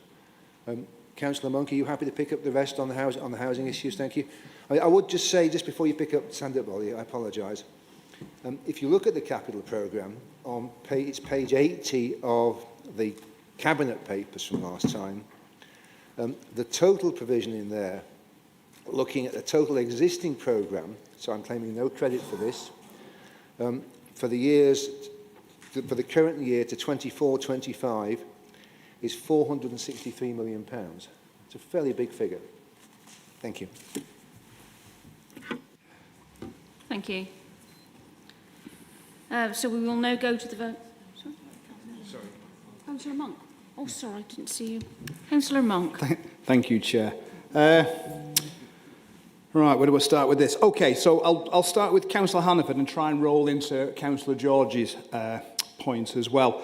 The reason that we wired the money, which means to borrow it from a pot that's not been spent in a considerable amount of time, is because we needed to put some money into something that was going to happen now, not potentially in the future. It's not acceptable to have money sat there in a reserve, ring-fenced for community land trusts that are not moving forward, that are stuck there through inaction from time after time after time. So I'm not prepared to have that stuck there when I can deliver some stuff immediately and get some people off the streets, some families into housing. So that's why the money's been veered. If any of the community land trusts come forward with a viable scheme that's going to work, we will definitely bring those forward and we will find that money as long as the business case is made. Councillor Harris may disagree. The investment process that we've made, to pick up what Tim said before, this year we will deliver over 140 houses that have been fitted out through the schemes that were brought forward partly from the previous administration, but through one reason or another needed a bit of a kickstart and to get them going. So there's one in Penzance that's just opened, although it's only a 4 or 5 bedroom property. There's a further one in Newquay. There's a 12 bedroom one in Penryn that's due to open and work started on that. So all these little projects amount to beds and to spaces for people to be put into accommodation. So they are all moving forward. The biggest issue we've had is there's been no clear direction from the previous administration about how to gather up all the information about the homeless situation, about the demand, about the supply into one overarching report, which is currently what we're doing. We're bringing forward a report that's going to be coming out pretty soon, where everyone has been invited, taking Councillor George's point, everyone is going to be invited to put forward suggestions to see where we can do things better, where we can address this situation that we find ourselves in. So make no mistake, this is at the forefront of the administration.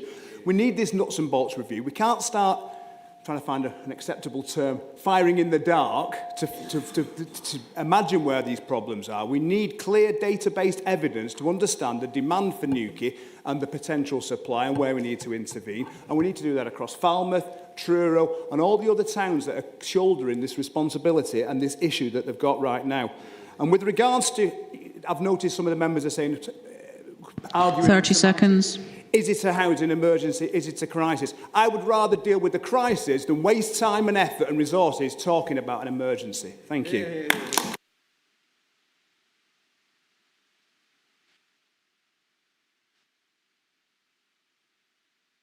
I have no further speakers. Councillor Harris, I assume you don't have anything further to sum up, and if not, I will Madam go Chair, to do you want me to read the recommendation?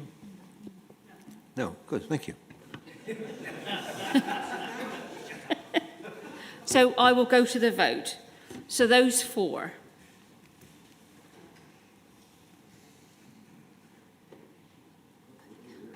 Yeah.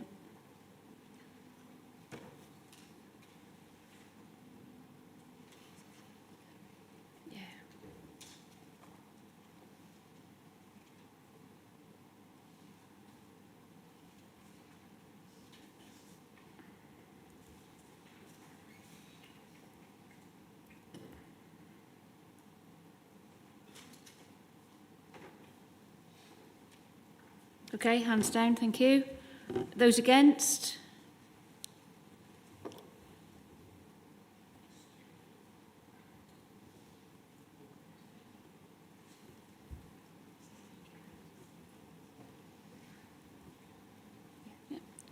Thank you, hands down. And any abstentions?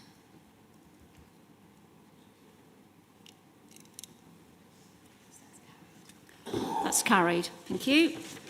Give a point of order, thank you, because comments like stupid when we've cast our freely democratic vote by members of the Cabinet isn't really helpful.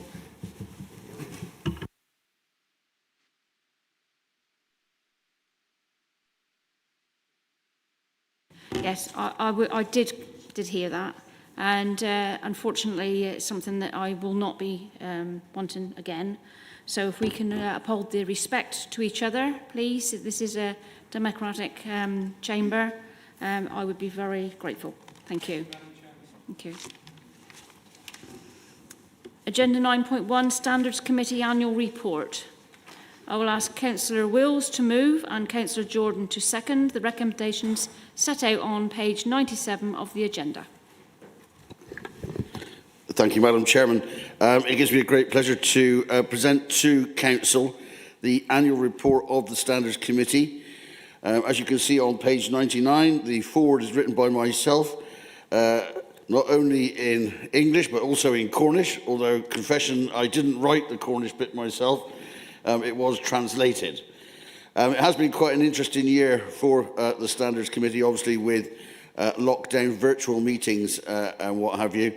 And the fact that we have many lay members and parish council members of the committee who have been joining us virtually. I have asked Debbie to speak with the monitoring officer and others to hopefully with a view that we can use this chamber to meet with the committee in November. There have been a large increase in the number of ethical standards complaints by councillors and by members of the public against councillors, and we put that down basically to the fact that more people have become involved via virtual meetings and misunderstand the robust debate and failure to treat others with respect. And a lot of those were rejected at stage 1.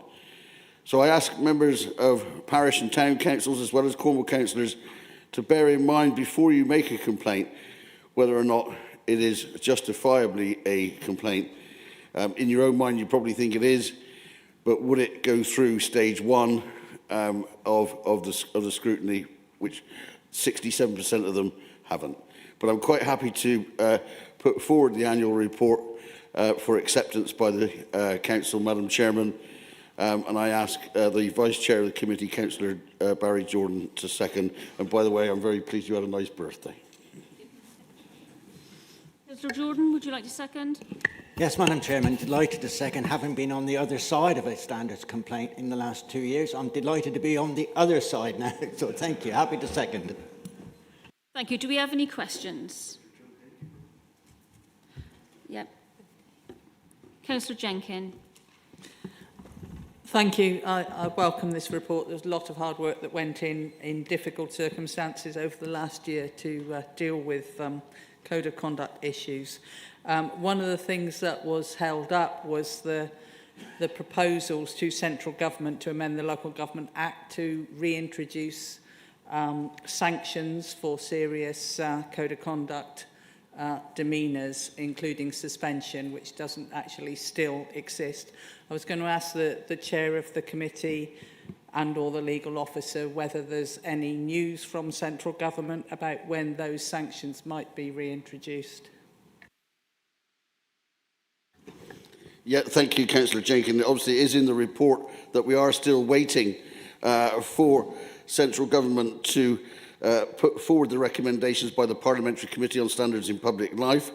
As older members of the Council will know, they came to visit us here in Cornwall a few years ago and held us up as an example of how a standards regime should be conducted, and we are a leading example in that.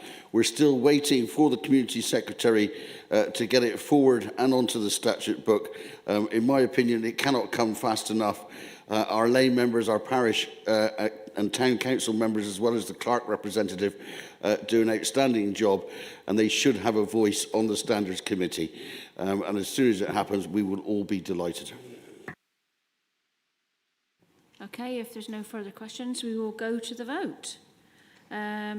Those for? Yeah. Hands down. Those against? Any abstentions? That's carried.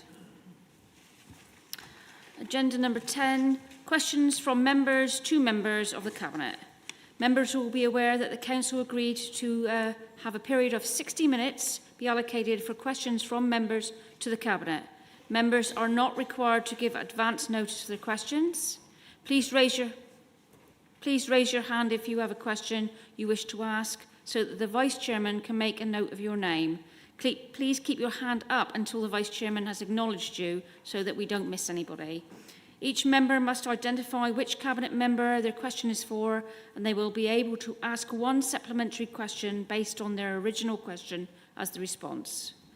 Questions should relate to the duties of the Council and the specific remits of the Cabinet portfolio. I would ask that questions and responses are kept as brief as possible, so that as many members as possible have the opportunity to ask their questions. Members may only put a second question if all members who have wished to speak have had the opportunity to ask a first question. I would also appreciate it if, as far as possible, members refrain from asking parochial questions, as these can be dealt with more appropriately outside the meeting. Any questions that cannot be dealt with during the 60 minutes can, of course, be raised with the Cabinet member outside the meeting.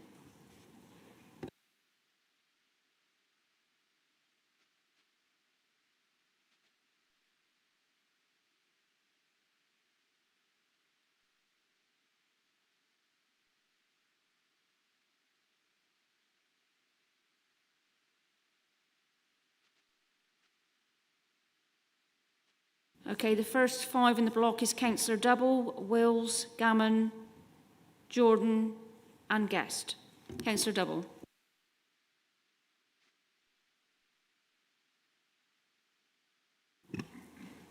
Thank you, Madam Chair. This is to Councillor Desmond.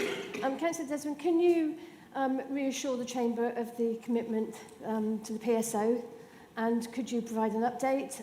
As I'm sure you appreciate, this is a really vital link for the Cornish community.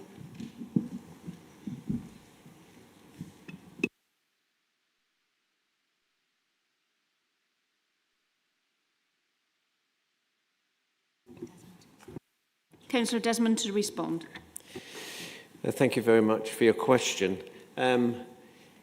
Yes, I can reassure you we are working very hard to achieve a new PSO arrangement linking Newquay to London.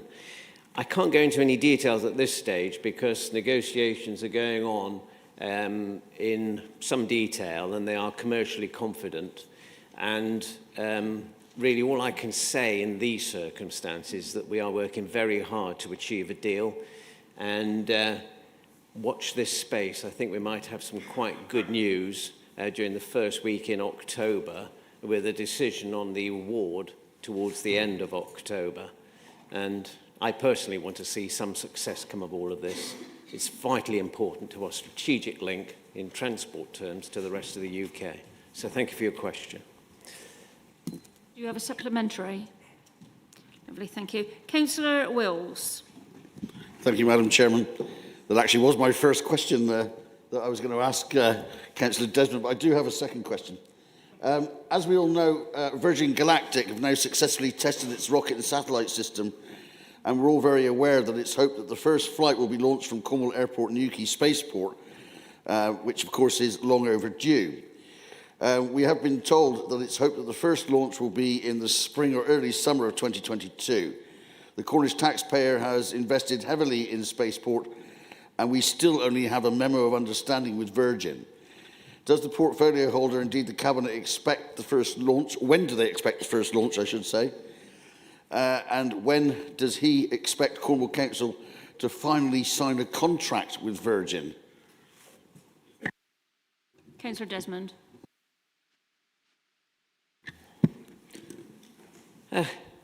Good question, and I'm stumped. I can't give you an answer.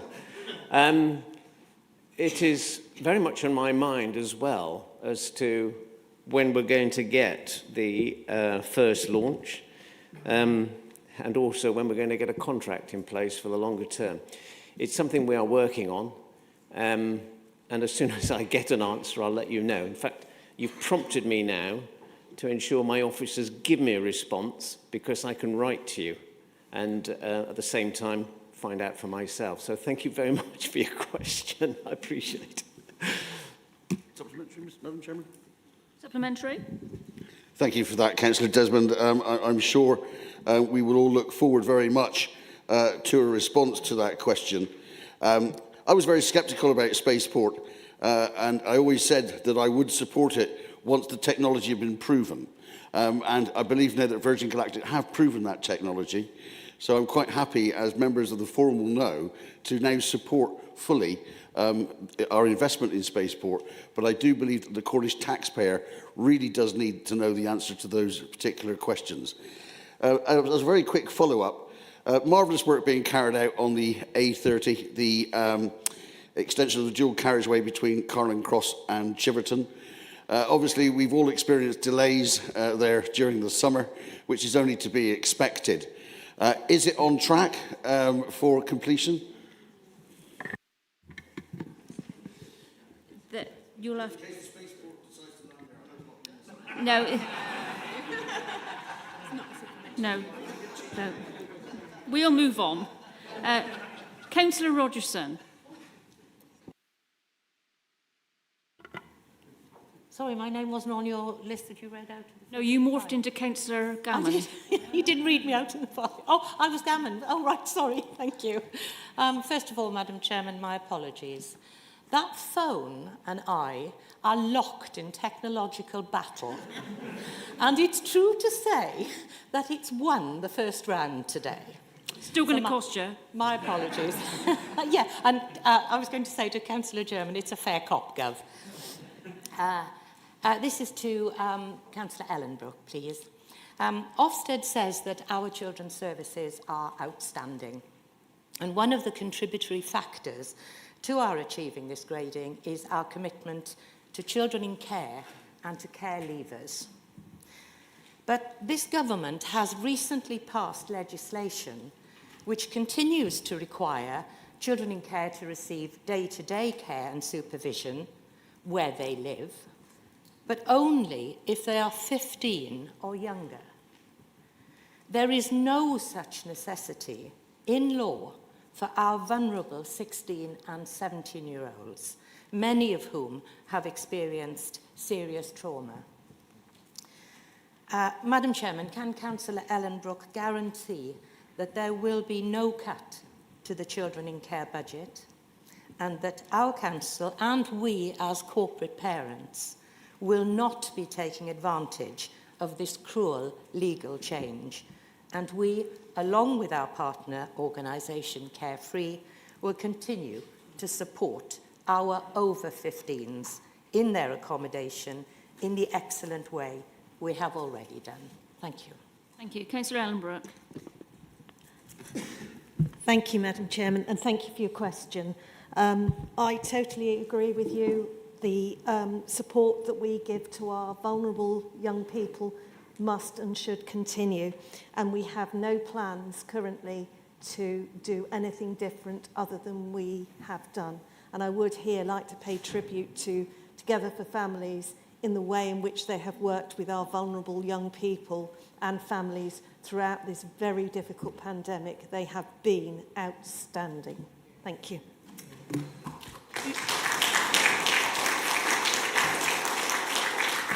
Councillor Rogerson, do you have a supplementary? I don't, but I'm very grateful to Councillor Ellenbrook and for that praise for our sterling service. Thank you.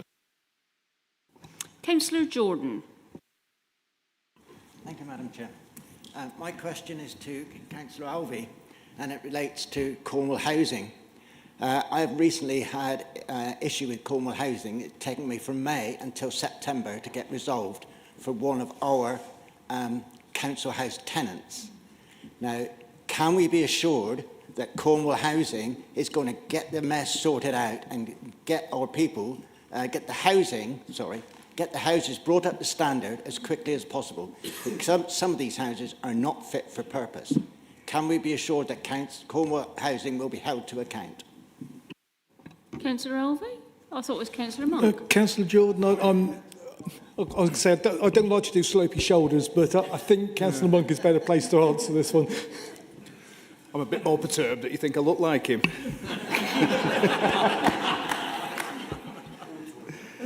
Thank you very much for your question, Councillor Jordan. As you all know, Cornwall Housing Limited, CHL, has been undergoing quite a few issues over the last few years.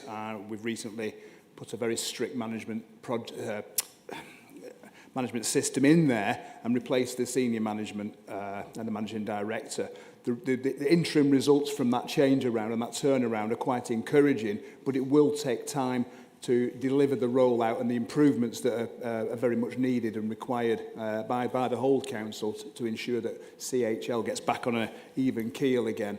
So all I would say is bear with us. You should start seeing changes for the good happen over the next few months as the new management process and takes effect and they start battling their way through the changes needed to bring CHL back up to being a first-rate housing provider. I hope that answers your question. Do you have a supplementary? Oh, lovely. Councillor Guest. Thank you, Madam Chair. My question is for Councillor Desmond. Again, could you please provide an update on the A30 link road to St Austell, and can I ask if the Cabinet remain committed to this vital piece of infrastructure to St Austell and the Clay Country? Thank you. Councillor Desmond. Thank you, Chair. Thank you for the question. The A30 to St Austell Link Road is not going to be abandoned. That's the headline news, contrary to the news item that was promulgated not so long ago. Neither the project nor the full business case has been abandoned, and the full business case was submitted to the Department of Transport in November 2020. And as submitted, it hasn't been removed from the Cabinet Forward Plan. All the practical elements are in place to allow work to start on the scheme. We are committed to the scheme going ahead. The design of the road is completed. Planning permission has been granted and a contractor has been appointed and has actually mobilised to site. There were delays through the legal processes of securing land ownership, and there were two large landowners who were holding out to the routes, but that's now all being resolved. And so I can state quite categorically that the whole programme for that link road is going ahead, it's being pursued, and I am getting regular reports on progress, and I look forward to some stage it being opened as planned. Thank you for your question. Do you have a supplementary? No, thank you, Madam Chair. Thank you. We have 19 more speakers. The next 5 will be Councillors McKenna, Dwelly, Tudor, Mustoe and Tivnan. Councillor McKenna. Madam Chair, thank you. This is a question for Councillor Monk. I did pre-signal it to him just before the meeting, so thank you. Council recently announced the acquisition of 2 holiday parks to support and house people who are unable to help themselves. Very necessary work which is undertaken by Cornwall Council. At the moment, you also, or the Council also funds a series of pods at Long Rock and Truro, which house some of the most vulnerable people in our society. At yesterday's Safer Penzance meeting, a concern was expressed by the police and others that funding for the Long Rock site might be finishing in December, and there's a possibility that Cornwall Housing, who operate the site, might start to wind down the site there. Now, there are some really, really vulnerable people who are making progress there, so my question for Councillor Monk is, could he investigate this and clarify the position with regard to funding beyond December? Thank you. Councillor Monk. Thank you very much for your question, Councillor McKenna. These schemes of temporary and emergency accommodation that we've been rolling out have been very successful, and the one at Long Rock has been particularly, I believe, successful, and I will do anything I can to maintain it, as long as there's a need for it by the people who actually take advantage and use the actual service, and the people of Penzance want that to go ahead and to be continued to be funded. I'll make sure it continues. Thank you. Thank you. Do you have a supplementary? No, simply to thank Councillor Monk. That's a perfect response. Thank you. Thank you. Councillor Dwelly. Thank you, Chair. This is a question to the leader, please. Leader, you mentioned in your statement at the beginning of the meeting that levelling up was a top commitment. I don't need to remind you that the Prime Minister said that Cornwall would receive replacement money for the EU funds, which used to be in the region of £100 million a year. It's now been confirmed to me via officers very clearly what the facts are for this financial year, which is the year that leads up to the end of April. That is that your administration has not applied for levelling up money, and there may be reasons for that, but you haven't, and that the most we can hope for from the pilot Shared Prosperity Fund, known as Community Renewal Fund, is maximum £3 million. I don't need to tell this chamber that 3 million, and we now know the facts, is nowhere near 100 million. So can the leader, having criticised me and others for raising this previously, finally confirm those figures? And can you clarify whether you agree with Councillor Harris on this subject, and I quote, that there's no effing money? Thank you. Point of order, Madam Chair. Councillor Dwelly suggested I use the expression, and I hate to use it here, no effing money. I have never used that statement. I put out a written statement. I want to be very clear here. What I said, there is no, and I put 7 stars. I did not put an F in front of it. So if Councillor Dwelly wants to put an F in front of it, because that's where his mind takes him, he's quite welcome. Thank you. I'm sorry, I withdraw. I withdraw the effing and accept the bleeps. The point of order is accepted. Thank you, Chair. Leader. The bid from Cornwall, well, we didn't bid for the levelling up because we were not invited. I think that's my correct interpretation on that first tranche of the levelling up. We are, however, as an administration, talking to our Cornish MPs and making sure that our voice is heard.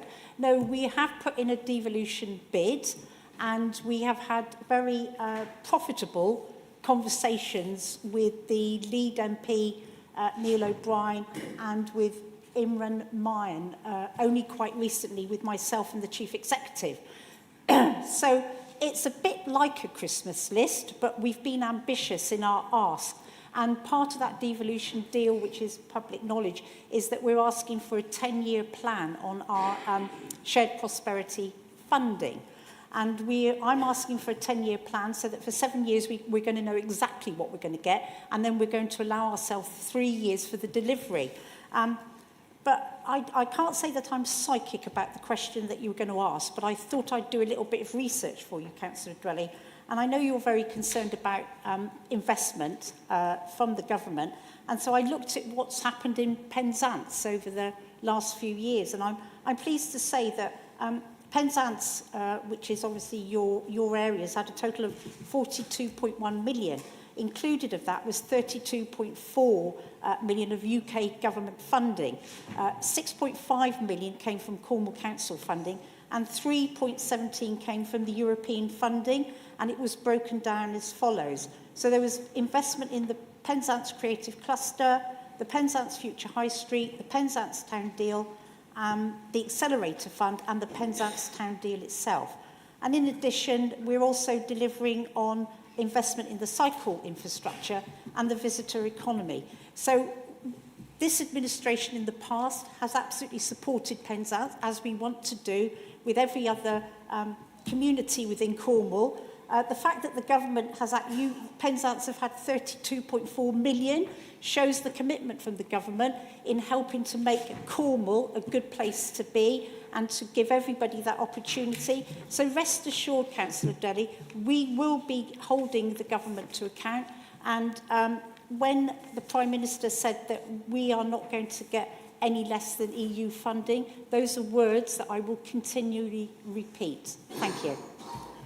Councillor Dwelly, do you have a supplementary? Yeah, thank you very much for the ringing endorsement of all the hard work councillors and others have done in Penzance. And obviously we welcome government money, but you will know, Leader, that that's not the same as replacement EU money. You didn't answer my question. Can you please confirm to the Chamber that the most we can hope in replacement EU money this year is 3 million, which hasn't even been confirmed yet, and that is a lot less than 100? Can you just confirm that, please? Thank you. Leader. Councillor Dwelly, as you quite rightly said, it's not been confirmed, so I will provide you with a written answer. Thank you. Thank you. Councillor Tudor. My question is for Councillor Monk. Can you tell me how many developers or individuals have had enforcement action taken against them over the last, say, 5 years for illegal felling or breach of planning conditions such as tree protection or landscaping, like the Tolgarrick development just down the road here, where a significant proportion of the trees that were planted have died? Councillor Monk. Yeah, thank you for your question, Councillor Tudor. It is of concern when any trees are removed, and I do sense where you're coming from as well. I'm not sure with the planning service and the enforcement team where and why they direct their resources as they do. It's my understanding that there is a shortage of enforcement officers, and as Councillor Alvey so rightly says many times in the past, sometimes I think we'd be better off looking after the trees that we've got rather than wholeheartedly just rushing into planting loads of new ones. So with regards to the specific numbers, all I can do is offer you a written response to try to allay your fears about what's happening to some of the trees across Cornwall and particularly in your area. Thank you. Do you have a supplementary? No, I'll wait a written response. Thank you. Councillor Mustoe.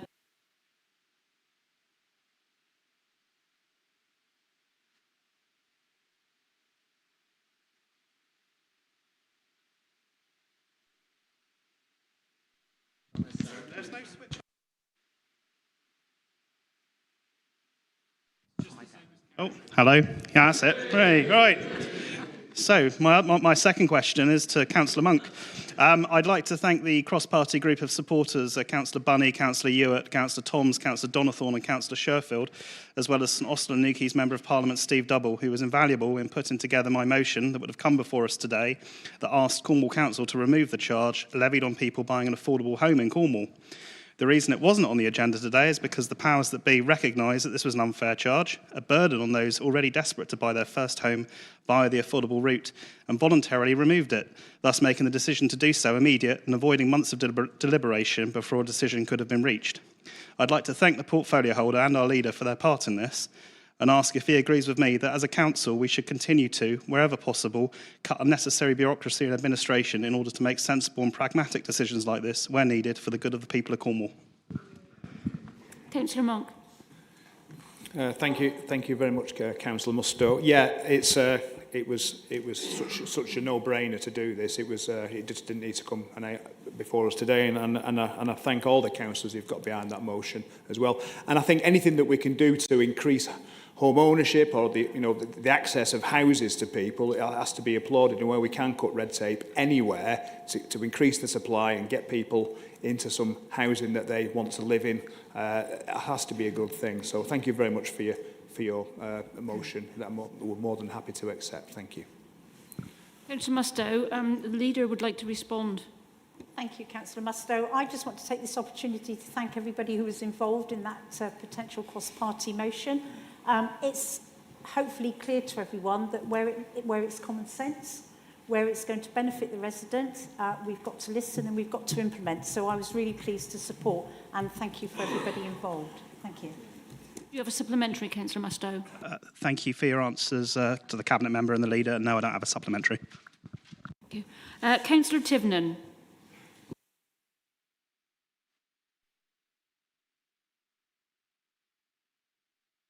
I'm sorry, I think you're referring to the wrong councillor. I'm certainly not down for answering the question. Okay, so the next five is Councillor Hannaford, Parsons, Barnes, Fitter and Worth. Councillor Hannaford. Thank you, Madam Chairman. My question is for Councillor Desmond, portfolio holder for Transport. I was really pleased to remember that you voted to declare a climate emergency back in January 19, which included agreeing to call on government to provide the resources and powers to help us tackle climate change, which Councillor Alvey reminded us about earlier on.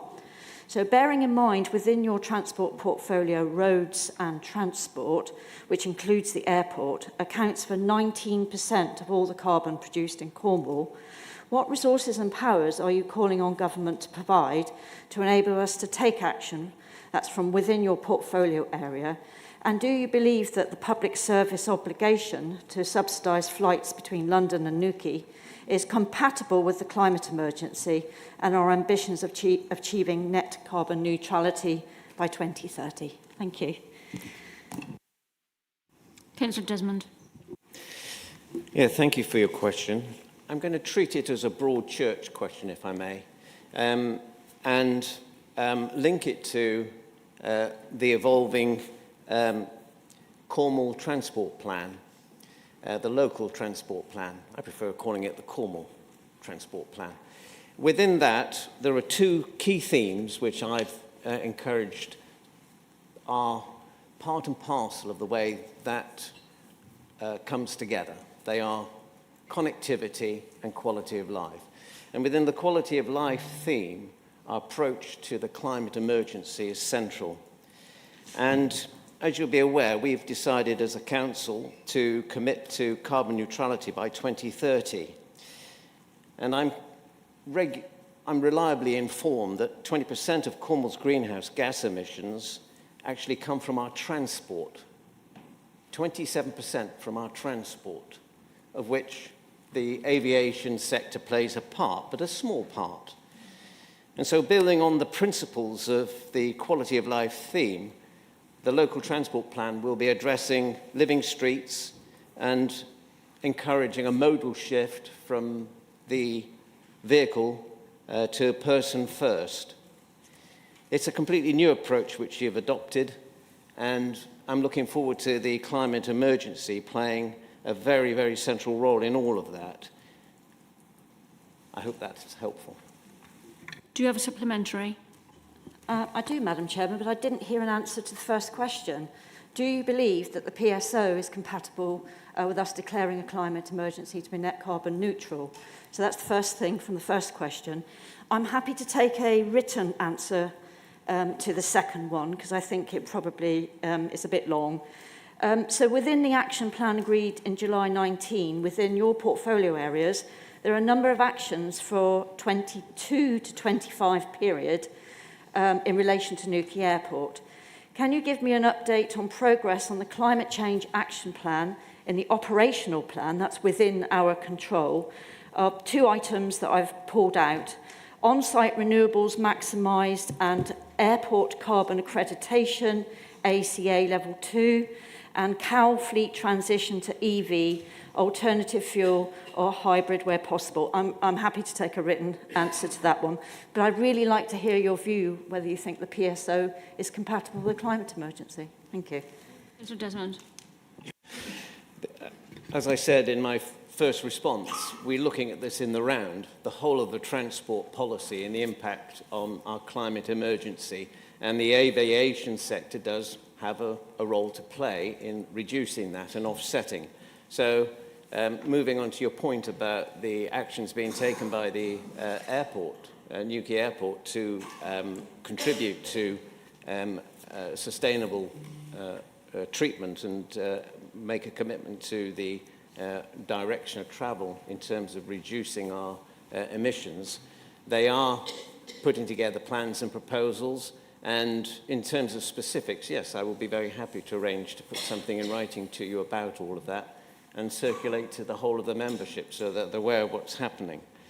But the climate emergency is really very important. We've got today people outside who are demonstrating, and I support the principles of which they are well known, and which I was very pleased to be able to support when this was put forward to the council some time ago.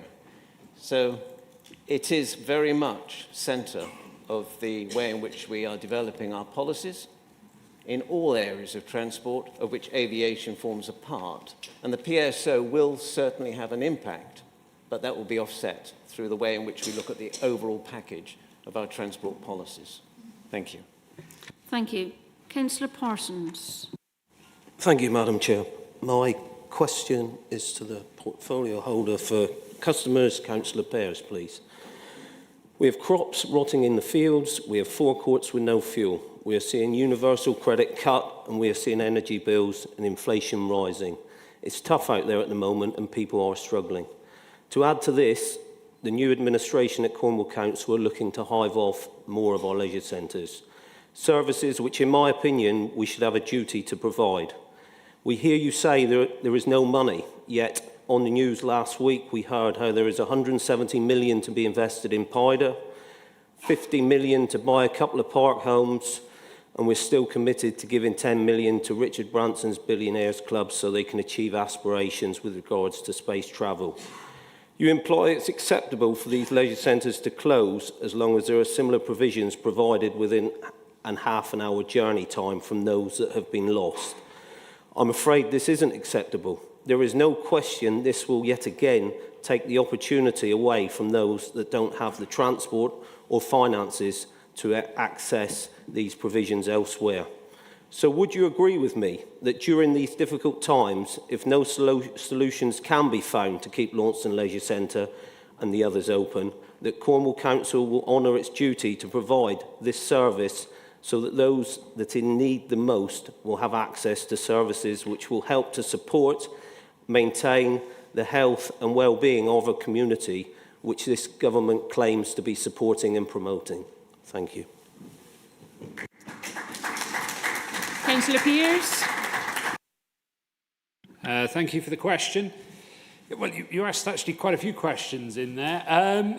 First things first, this is not a Cornwall Council statutory service. Cornwall Council hasn't provided this service since 2014. That decision was taken under another administration, not ours. What we're being asked to do is to bail out a company to keep these leisure centres open, and as has been discussed many times in this chamber, at the moment everybody is asking for money. What other points did you make there? You were talking about people's access to leisure centres. Firstly, I would just like to say that this is a consultation. We're anxious to talk to people all the way across Cornwall and see what can be done to look at these 4 leisure centres. If this consultation is unsuccessful, and I've absolutely no doubt that it will not be unsuccessful, but if that were to be the case, in fact, the people who are struggling to access leisure centres the most, the people we're trying to get to access leisure centres, are not failing to go there because of the distance. In fact, it's actually a lot of people who live very, very close to the existing leisure centres who aren't using them sufficiently. Transport is not one of the major factors preventing people from accessing leisure centres. We've said before, and the previous administration has said before, with leisure centres, you've got to use them or you've got to lose them. Leisure centres across Cornwall are looking at 75% reduction in people using them. If the leisure centres were full of people, then this would be a very, very different conversation we're having at the moment. So I'm hopeful that this consultation will provide some very significant answers to us, and we're willing to look at every possible option we can to provide the widest amount of leisure provision across the whole of Cornwall. Thank you. Councillor Parsons, do you have a supplementary? Thank you, Chair. To say that transport isn't an issue, if you don't think it's an issue now, it most definitely will become a greater issue. You imply that the leisure centres haven't been used. Well, it's blatantly obvious. Within the last 12 to 18 months, leisure centres have been under enormous pressure, obviously through COVID, and they've received no government help or intervention from any other body. Do you have a supplementary question? So, yes, within that, are you happy for your decision to close these leisure centres, if that may be the case, to impact on the most vulnerable in society? Thank you. Yet again, you've made several statements there. I've been trying to write them all down as you said them. First thing, you said that transport is an issue. Again, according to the statistics that we've been going through, transport is not the significant issue in getting people to or from a leisure centre. You've stated that the leisure centres weren't used during COVID. Yeah, yes, they weren't used during COVID. Leisure centres were in fact closed for, I think, 251 days during COVID. However, that is over, and the number of people have not come back to them. And this isn't something that this is Cornwall or this is GLL. This is across the entire country and is reflected all around the world, in fact. So, you know, this is a worldwide problem. That's what we're dealing with. And again, you keep referring to the closure of the leisure centres. We are having a consultation on these leisure centres, and we want to see what we can do to facilitate the widest possible leisure provision around Cornwall. After the consultation, then you can ask me questions about the results of it, but we have to wait until we've consulted first. Thank you. Councillor Barnes. Thank you, Madam Chairman. My question is to Councillor Desmond. When will members be told if the local members scheme for minor highway improvements will be on an individual basis, or if it's going to stay as it is, or maybe a third option is being considered? Councillor Desmond.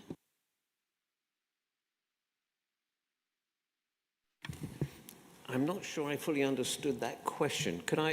Could you repeat that for me, please?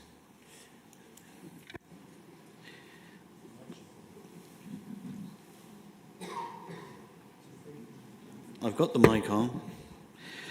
When will members be told if the local members scheme for minor highway improvements will be on an individual basis, or stay as it is, or maybe a third option is being considered? Councillor Desmond. Yes, thank you, Chair. We're referring to the network monies. And that policy is coming together quite rapidly now. And I don't think it's too much of a secret that we're looking at the disbursement of the sums to individual members to be collated into the network for spending on the small highway schemes and the priorities in those areas, the network areas.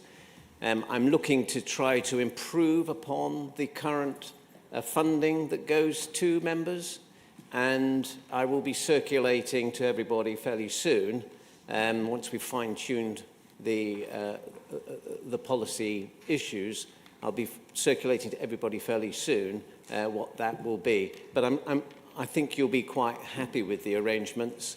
There will be a slight increase, but the way in which it's shared out is going to be far more equitable, far more concentrated, give greater value for money, and it's all linked into the way that these schemes should be delivered by cutting bureaucracy. And the first thing I've managed to achieve with the full support of Cormac and my officers, and I must say a big thank you to Cormac Solutions, we've got the processes reduced down by about 63% to go through the legal processes, the TROs and all that. We're now much more efficient in the way we're going to deliver this, so I'm hoping we're going to get more for our bucks. But it's also linked through to the way in which we're going to be rolling out the local transport plan as well, and the treatment means that we will have a far greater awareness through the way the local networks see their priorities being delivered. So thank you very much for your question, and I'm looking forward to it being a really good news story very soon. Thank you very much indeed. Councillor Barnes, do you have a supplementary? Yeah. How do you define soon?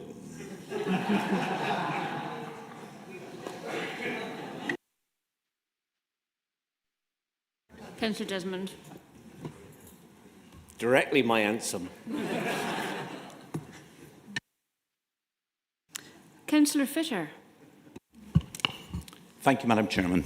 I have a question for Councillor Desmond, but I also have some information for him from a previous question, which he may find of use.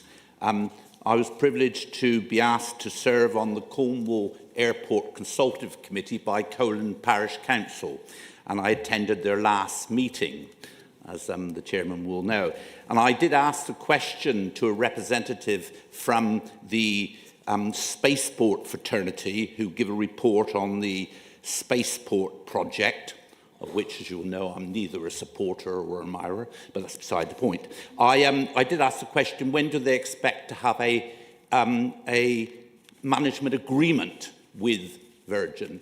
And I was assured categorically that it would be expected before the end of the year. So there you are, sir. You're one ahead now when you can tell your officers, can't you? But my question to you, sir, is this, in actual fact. Through no fault of the airport management, no fault of anybody associated with Cornwall Airport Limited, the numbers are pretty desperate. And given that, I just wondered, can you give us an expectation of what will be the level of the subsidy required at the end of this financial year? Thank you, Madam Chairman. Councillor Desmond. First of all, Councillor Fitter, welcome to these lowly levels from what was your elevated perch to be back with us where you belong.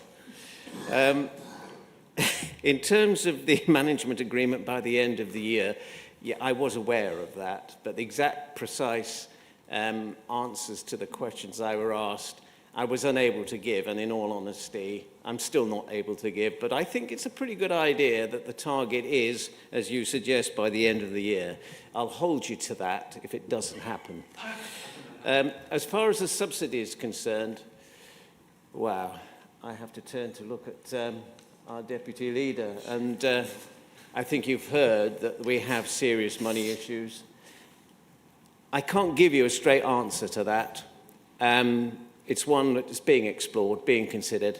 I seem to be saying that all the time. It's all being considered. It's all going to be good news, believe me, by the end of the year on the space facility and everything else. So if you'll bear with me and allow me to park the subsidy issue just for a moment, I'll come back to it in about 6 weeks' time, if that's okay with you. Councillor Fitter, do you have a supplementary? I do, with your permission, Madam Chairman. I fully understand that answer, Councillor Desmond. Perhaps, sir, as the Cabinet Member for Transport, could you give the Council, and indeed the wider members who may be listening, what do you consider will be an acceptable level of subsidy for Cornwall Airport Limited? Councillor Desmond? Yes. The acceptable limit, the acceptable allowance would probably be anywhere between 0 and to whatever it is that might be affordable. I'm in a really difficult situation to tell you what I think might be an appropriate sum. Thank you. So the next 5 are Councillors Worth, Frank, Bunny, Donathorne and German. Councillor Worth. Thank you, Madam Chairman. My question is to the leader, Councillor Taylor, and it follows on from a word she used earlier about devolution deal for Cornwall, and just wondered if you wanted to expand upon that. Leader. Thank you, Councillor Worth. As I said before, Cornwall has put in a bid for devolution, and it is a Christmas list, but I wanted us to be ambitious, and we're asking for financial intervention in our green technology. We want that inward investment, because I absolutely believe if we can get that inward investment in relation to lithium and geothermal, not only can we absolutely turbocharge the economy in Cornwall, but we've got the potential to turbocharge the economy throughout the UK. We're also asking for changes in legislation, and for example, I would like Cornwall to be able to have the ability to put a premium on second homes. And this is not an attack on second homes. I really need to stress that, because second homes, the input into the economy is incredibly important. But we do need to have some fairness now going forward in the responsibility of second homes and what they can actually bring to our economy. And the point that the Deputy Leader raised is the fact that, you know, they don't contribute, some of them don't contribute to the council tax, some of them are not paying for their waste collection, and they're not obviously contributing to the additional, I'm just trying to think what it is I'm trying to say, the precept. Thank you. So we're looking at that. We also want to be able to see if we can influence planning on a more local level. So, for example, those properties that are looking to move from residential to holiday, we are looking to see if we can have the ability to have an influence on a planning condition. We are also wanting to see what we can do in relation to perhaps implement the H2 policy that St Ives very successfully introduced. And that is where in certain areas we absolutely perhaps need to control the market so that any new houses coming forward is for primary residents only. If I may, we've asked for a lot. I've obviously explained about the shared prosperity. We're looking for, I hope you don't mind, because there's we're actually asking as well for we want investment into the retrofit. Because I think we'll all agree that the housing stock here in Cornwall, some of it does... 30 seconds. Okay. It's very substantial. I'm absolutely happy to share this with you and send it out as a report. But our ambition is huge for Cornwall, but I think Cornwall deserves it, and we absolutely need to be asking, and I believe that through G7 and the tour of Britain, we can actually show that Cornwall can lead the way, and with the help from the government, as I say, we can absolutely turbocharge our economy and absolutely give everybody the opportunity in Cornwall to live well within their community. Thank you. Councillor Worth, do you have a supplementary? No, Madam Chairman, thank you. Councillor Frank. Thank you, Madam Chair. So my question relates to the process around the leisure centre consultation. So I'd welcome a response from either Councillor Pears or the leader even. So colleagues, I'm getting a bit of feedback. Shall I stand back? Here we go. So Saltash Leisure Centre sits in my electoral division. And yet, the very first time that anybody from the Cabinet contacted me about their proposal to close Saltash Leisure Centre was the email that Councillor Pears sent to all members at 12:34 last Wednesday, just a couple of hours before it was made public. In that, there is a line that says, Cornwall Council recommends the closure of Saltash Leisure Centre. So Cabinet has clearly discussed this behind closed doors, clearly reached their own decision that 4 centres will be closed, and yet they let me know via a document attached to an email a couple of hours before it's announced to the public. How, this is my question, how can it be acceptable to treat your fellow councillors like this? Councillor Pears. Leader. If I may, Chair. Councillor Frank, I would be disappointed as well if I got a correspondence like that. And my defence to this is that we had discussed it, as you would expect within Cabinet, because it is an incredibly pressing issue. But there was a planned means of communication, and unfortunately, this story got leaked. And so the preparations that were in place to absolutely consult with the members who were going to be affected by the consultation failed, and we got caught out. And I just want to be honest about that. And it is disappointing you heard that way, but that was the power of the leak. And I'm going to hand over to Richard now if he wants to finish off. Thank you. Yeah, really, just to say, I think Linda summed it up very well there. It leaked, and we were left playing catch-up with the story that was running around. Yeah, it's not what we would have wanted. This is a consultation. Cornwall Council does have a preferred option in that consultation, in that we do not want to start bailing out companies. What we do want to do is talk to the widest number of people across Cornwall to see what options we can put forward. We have schools, community interest companies, and all sorts of groups coming to us with ideas for how this can operate going forward. And I would just like to say we are anxious to explore all of these possibilities throughout and after the consultation period. Thank you. Do you have a supplementary? I do, yes.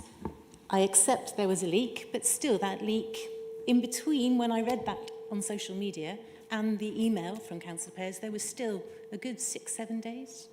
But so going on to my supplementary, which is still in relation to the process around the consultation. Having received that email, I read it, and I read the questions that accompanied the consultation. And I really have serious concerns about the validity of the data that might be collated from this. The questions really feel like they are skewed to deliver a result that will enable you as the Cabinet to validate the decision you've already taken. Here, for example, is question 1. In the 2014 strategy, the Council sets out that its ambition for leisure provision is to have a sustainable network of leisure facilities and activities that contributes to local health, well-being and the economy of Cornwall at no cost to the Council. So the respondent is then invited to either agree strongly, agree somewhat, neither agree nor disagree, disagree somewhat or disagree strongly. How can we just get to the question, my lovely, yes, please? thank you, Madam Chairman, I will do. So I'll put yourself into the position of someone who believes that the current health pandemic, given the overwhelming pressure on the NHS and adult social care, and understanding that investing £1 in health now delivers pounds of savings later, tell me how you, as a respondent to the questionnaire, could answer that. The provision of a sustainable network of leisure facilities is something my residents certainly agree with, but many of my residents don't agree with those killer 6 words at the end, at no cost to the Council. Councillor Hewitt cannot attend today as, surprisingly, this meeting clashes with the Labour Party conference, but she has been contacted, as I have, by many residents saying that they are worried about the skewed nature of the questions. So my question is, how can you reassure me, reassure the residents of Saltash and also the residents of Torpoint and the Rame area that the data delivered by this consultation will be robust and unbiased? Can I just step in here and remind people that it's not a chance to statement. This is a supplementary question. We're running out of time. There's going to be a lot of that very upset councillors in a minute that we're not going to get to speak. So can we keep it clear and succinct on the supplementaries? Councillor Pearce. Yeah, I'll try and be as quick as I can. If residents disagree with any of the, if residents wish to make a counterpoint to anything that's made within the proposal, they should put down that they strongly disagree with it. As I say, this is a very wide-ranging proposal, consultation, sorry, and we're really looking to speak to as many people as we possibly can to see what options there are for taking leisure, these particular leisure facilities forward, and we're already in some very interesting conversations with schools and community interest companies. Thank you. Just to remind you, I have 13 more speakers and only 10 minutes. Councillor Bonney. Thank you, Madam Chairman, and to save time, I don't have a supplementary question, all right?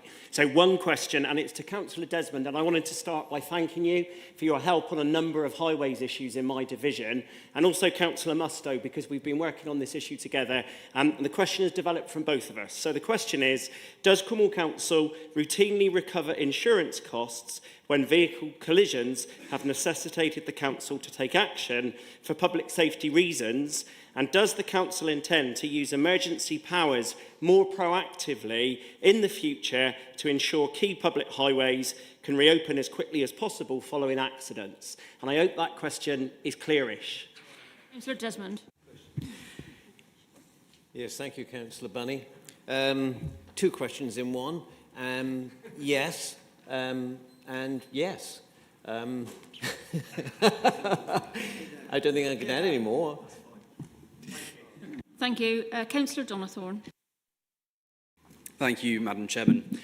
We are now just 33 days away from potentially losing Cornwall's last stock car racing facility at United Downs, and I'm grateful to Councillor Thomas for allowing me to work with him as this significantly impacts my division.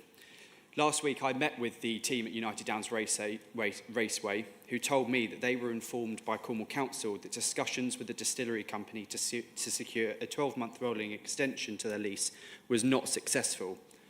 That conversation also confirmed that a legal position exists, which I believe was signed by the previous administration, that is constraining the ability for Cornwall Council to determine the control over the use of that land, which is now a registered community asset. What can be done by this administration to get Cornwall Council out of this mess and ensure that Cornwall Council is responsible and has control over the use of this registered community asset? And I believe that question is to the portfolio holder for resources. Okay. Councillor Harris. Councillor Donathorne, thank you for your question. This is a vexed issue, and it's one I came into after the event. As I understand it and from what I've seen, binding legal agreements are in place between the council and the proposed new business, which means that even though that new business does not look like it will be taking anything forward on that land for at least 12 months, we, the council, are unable to grant a further 12-month licence to the raceway. I think it's daft, to use a word I used earlier on today, and silly, and I would encourage both our officers and the proposed distillery, rum distillery or whatever, to work together to make sure that we actually can get an extension of something that I know is a great community asset and is well used, not just in the local area, but in a much wider area. Thank you. Do you have a supplementary? Because of the time constraints, I won't. I just want to thank the portfolio holder for that answer, and I think that is a sea change and a commitment, and I'm very grateful. Thank you. Bringing this to the close is Councillor German. Thank you very much, Madam Chairman. My question's for Councillor Verbert. Firstly, I'd like to extend my best wishes to Councillor Harris and hope that he has many years of public service left in this chamber and out in the community. Councillor Ver, my question to you is around your role as Cabinet Member for Public Health. I'm sure you'll be aware that some integrated care systems are funding leisure services. As Cabinet Member, you'll understand the importance of leisure services to health and to health prevention. So recently there's been a report from the LGA showing how leisure's been funded through ICSs elsewhere in the country, and unlike the comment that was made that this is an issue across the world, it certainly isn't, because other countries fund their leisure services in very different ways to the way that we do in this country. So my question is, what actions are you taking as the relevant Cabinet Member to secure funding through the ICS for leisure? Thank you. Councillor Ver. Yeah, many thanks, Councillor German, for your question. Of course, exercise is really important for both physical and mental health. But of course, exercise is achieved in a whole raft of ways within this county. We have one of the greatest outdoors with opportunity of exercise on our doorsteps. You'll of course know that there are also huge pressures within both the health and social care system for every pound that's there, and we need to use that money wisely. Of course, as we look to long-term planning with the health resources, that prevention is an important part of that, and we would like to see investment in all sorts of leisure across the county, particularly the use of social prescribing, and so we would of course be happy to support giving money to any leisure provider, big or small, through that scheme. Thank you. Do you have a supplementary? Thank you, Madam Chairman. I wasn't clear if you were responding as Cabinet Member for Public Health or from another part of the health system. Please, can you clarify? Councillor Ver. So I mentioned social prescribing, which is within the gift of the public health team, which I'm the portfolio holder for, if that clarifies. Thank you. Well, we've managed to catch up a little bit of time, so Councillor Rich. Brilliant. Thank you very much, Madam Chairman. Question for Councillor Monk, actually. It's about how temporary accommodation costs. The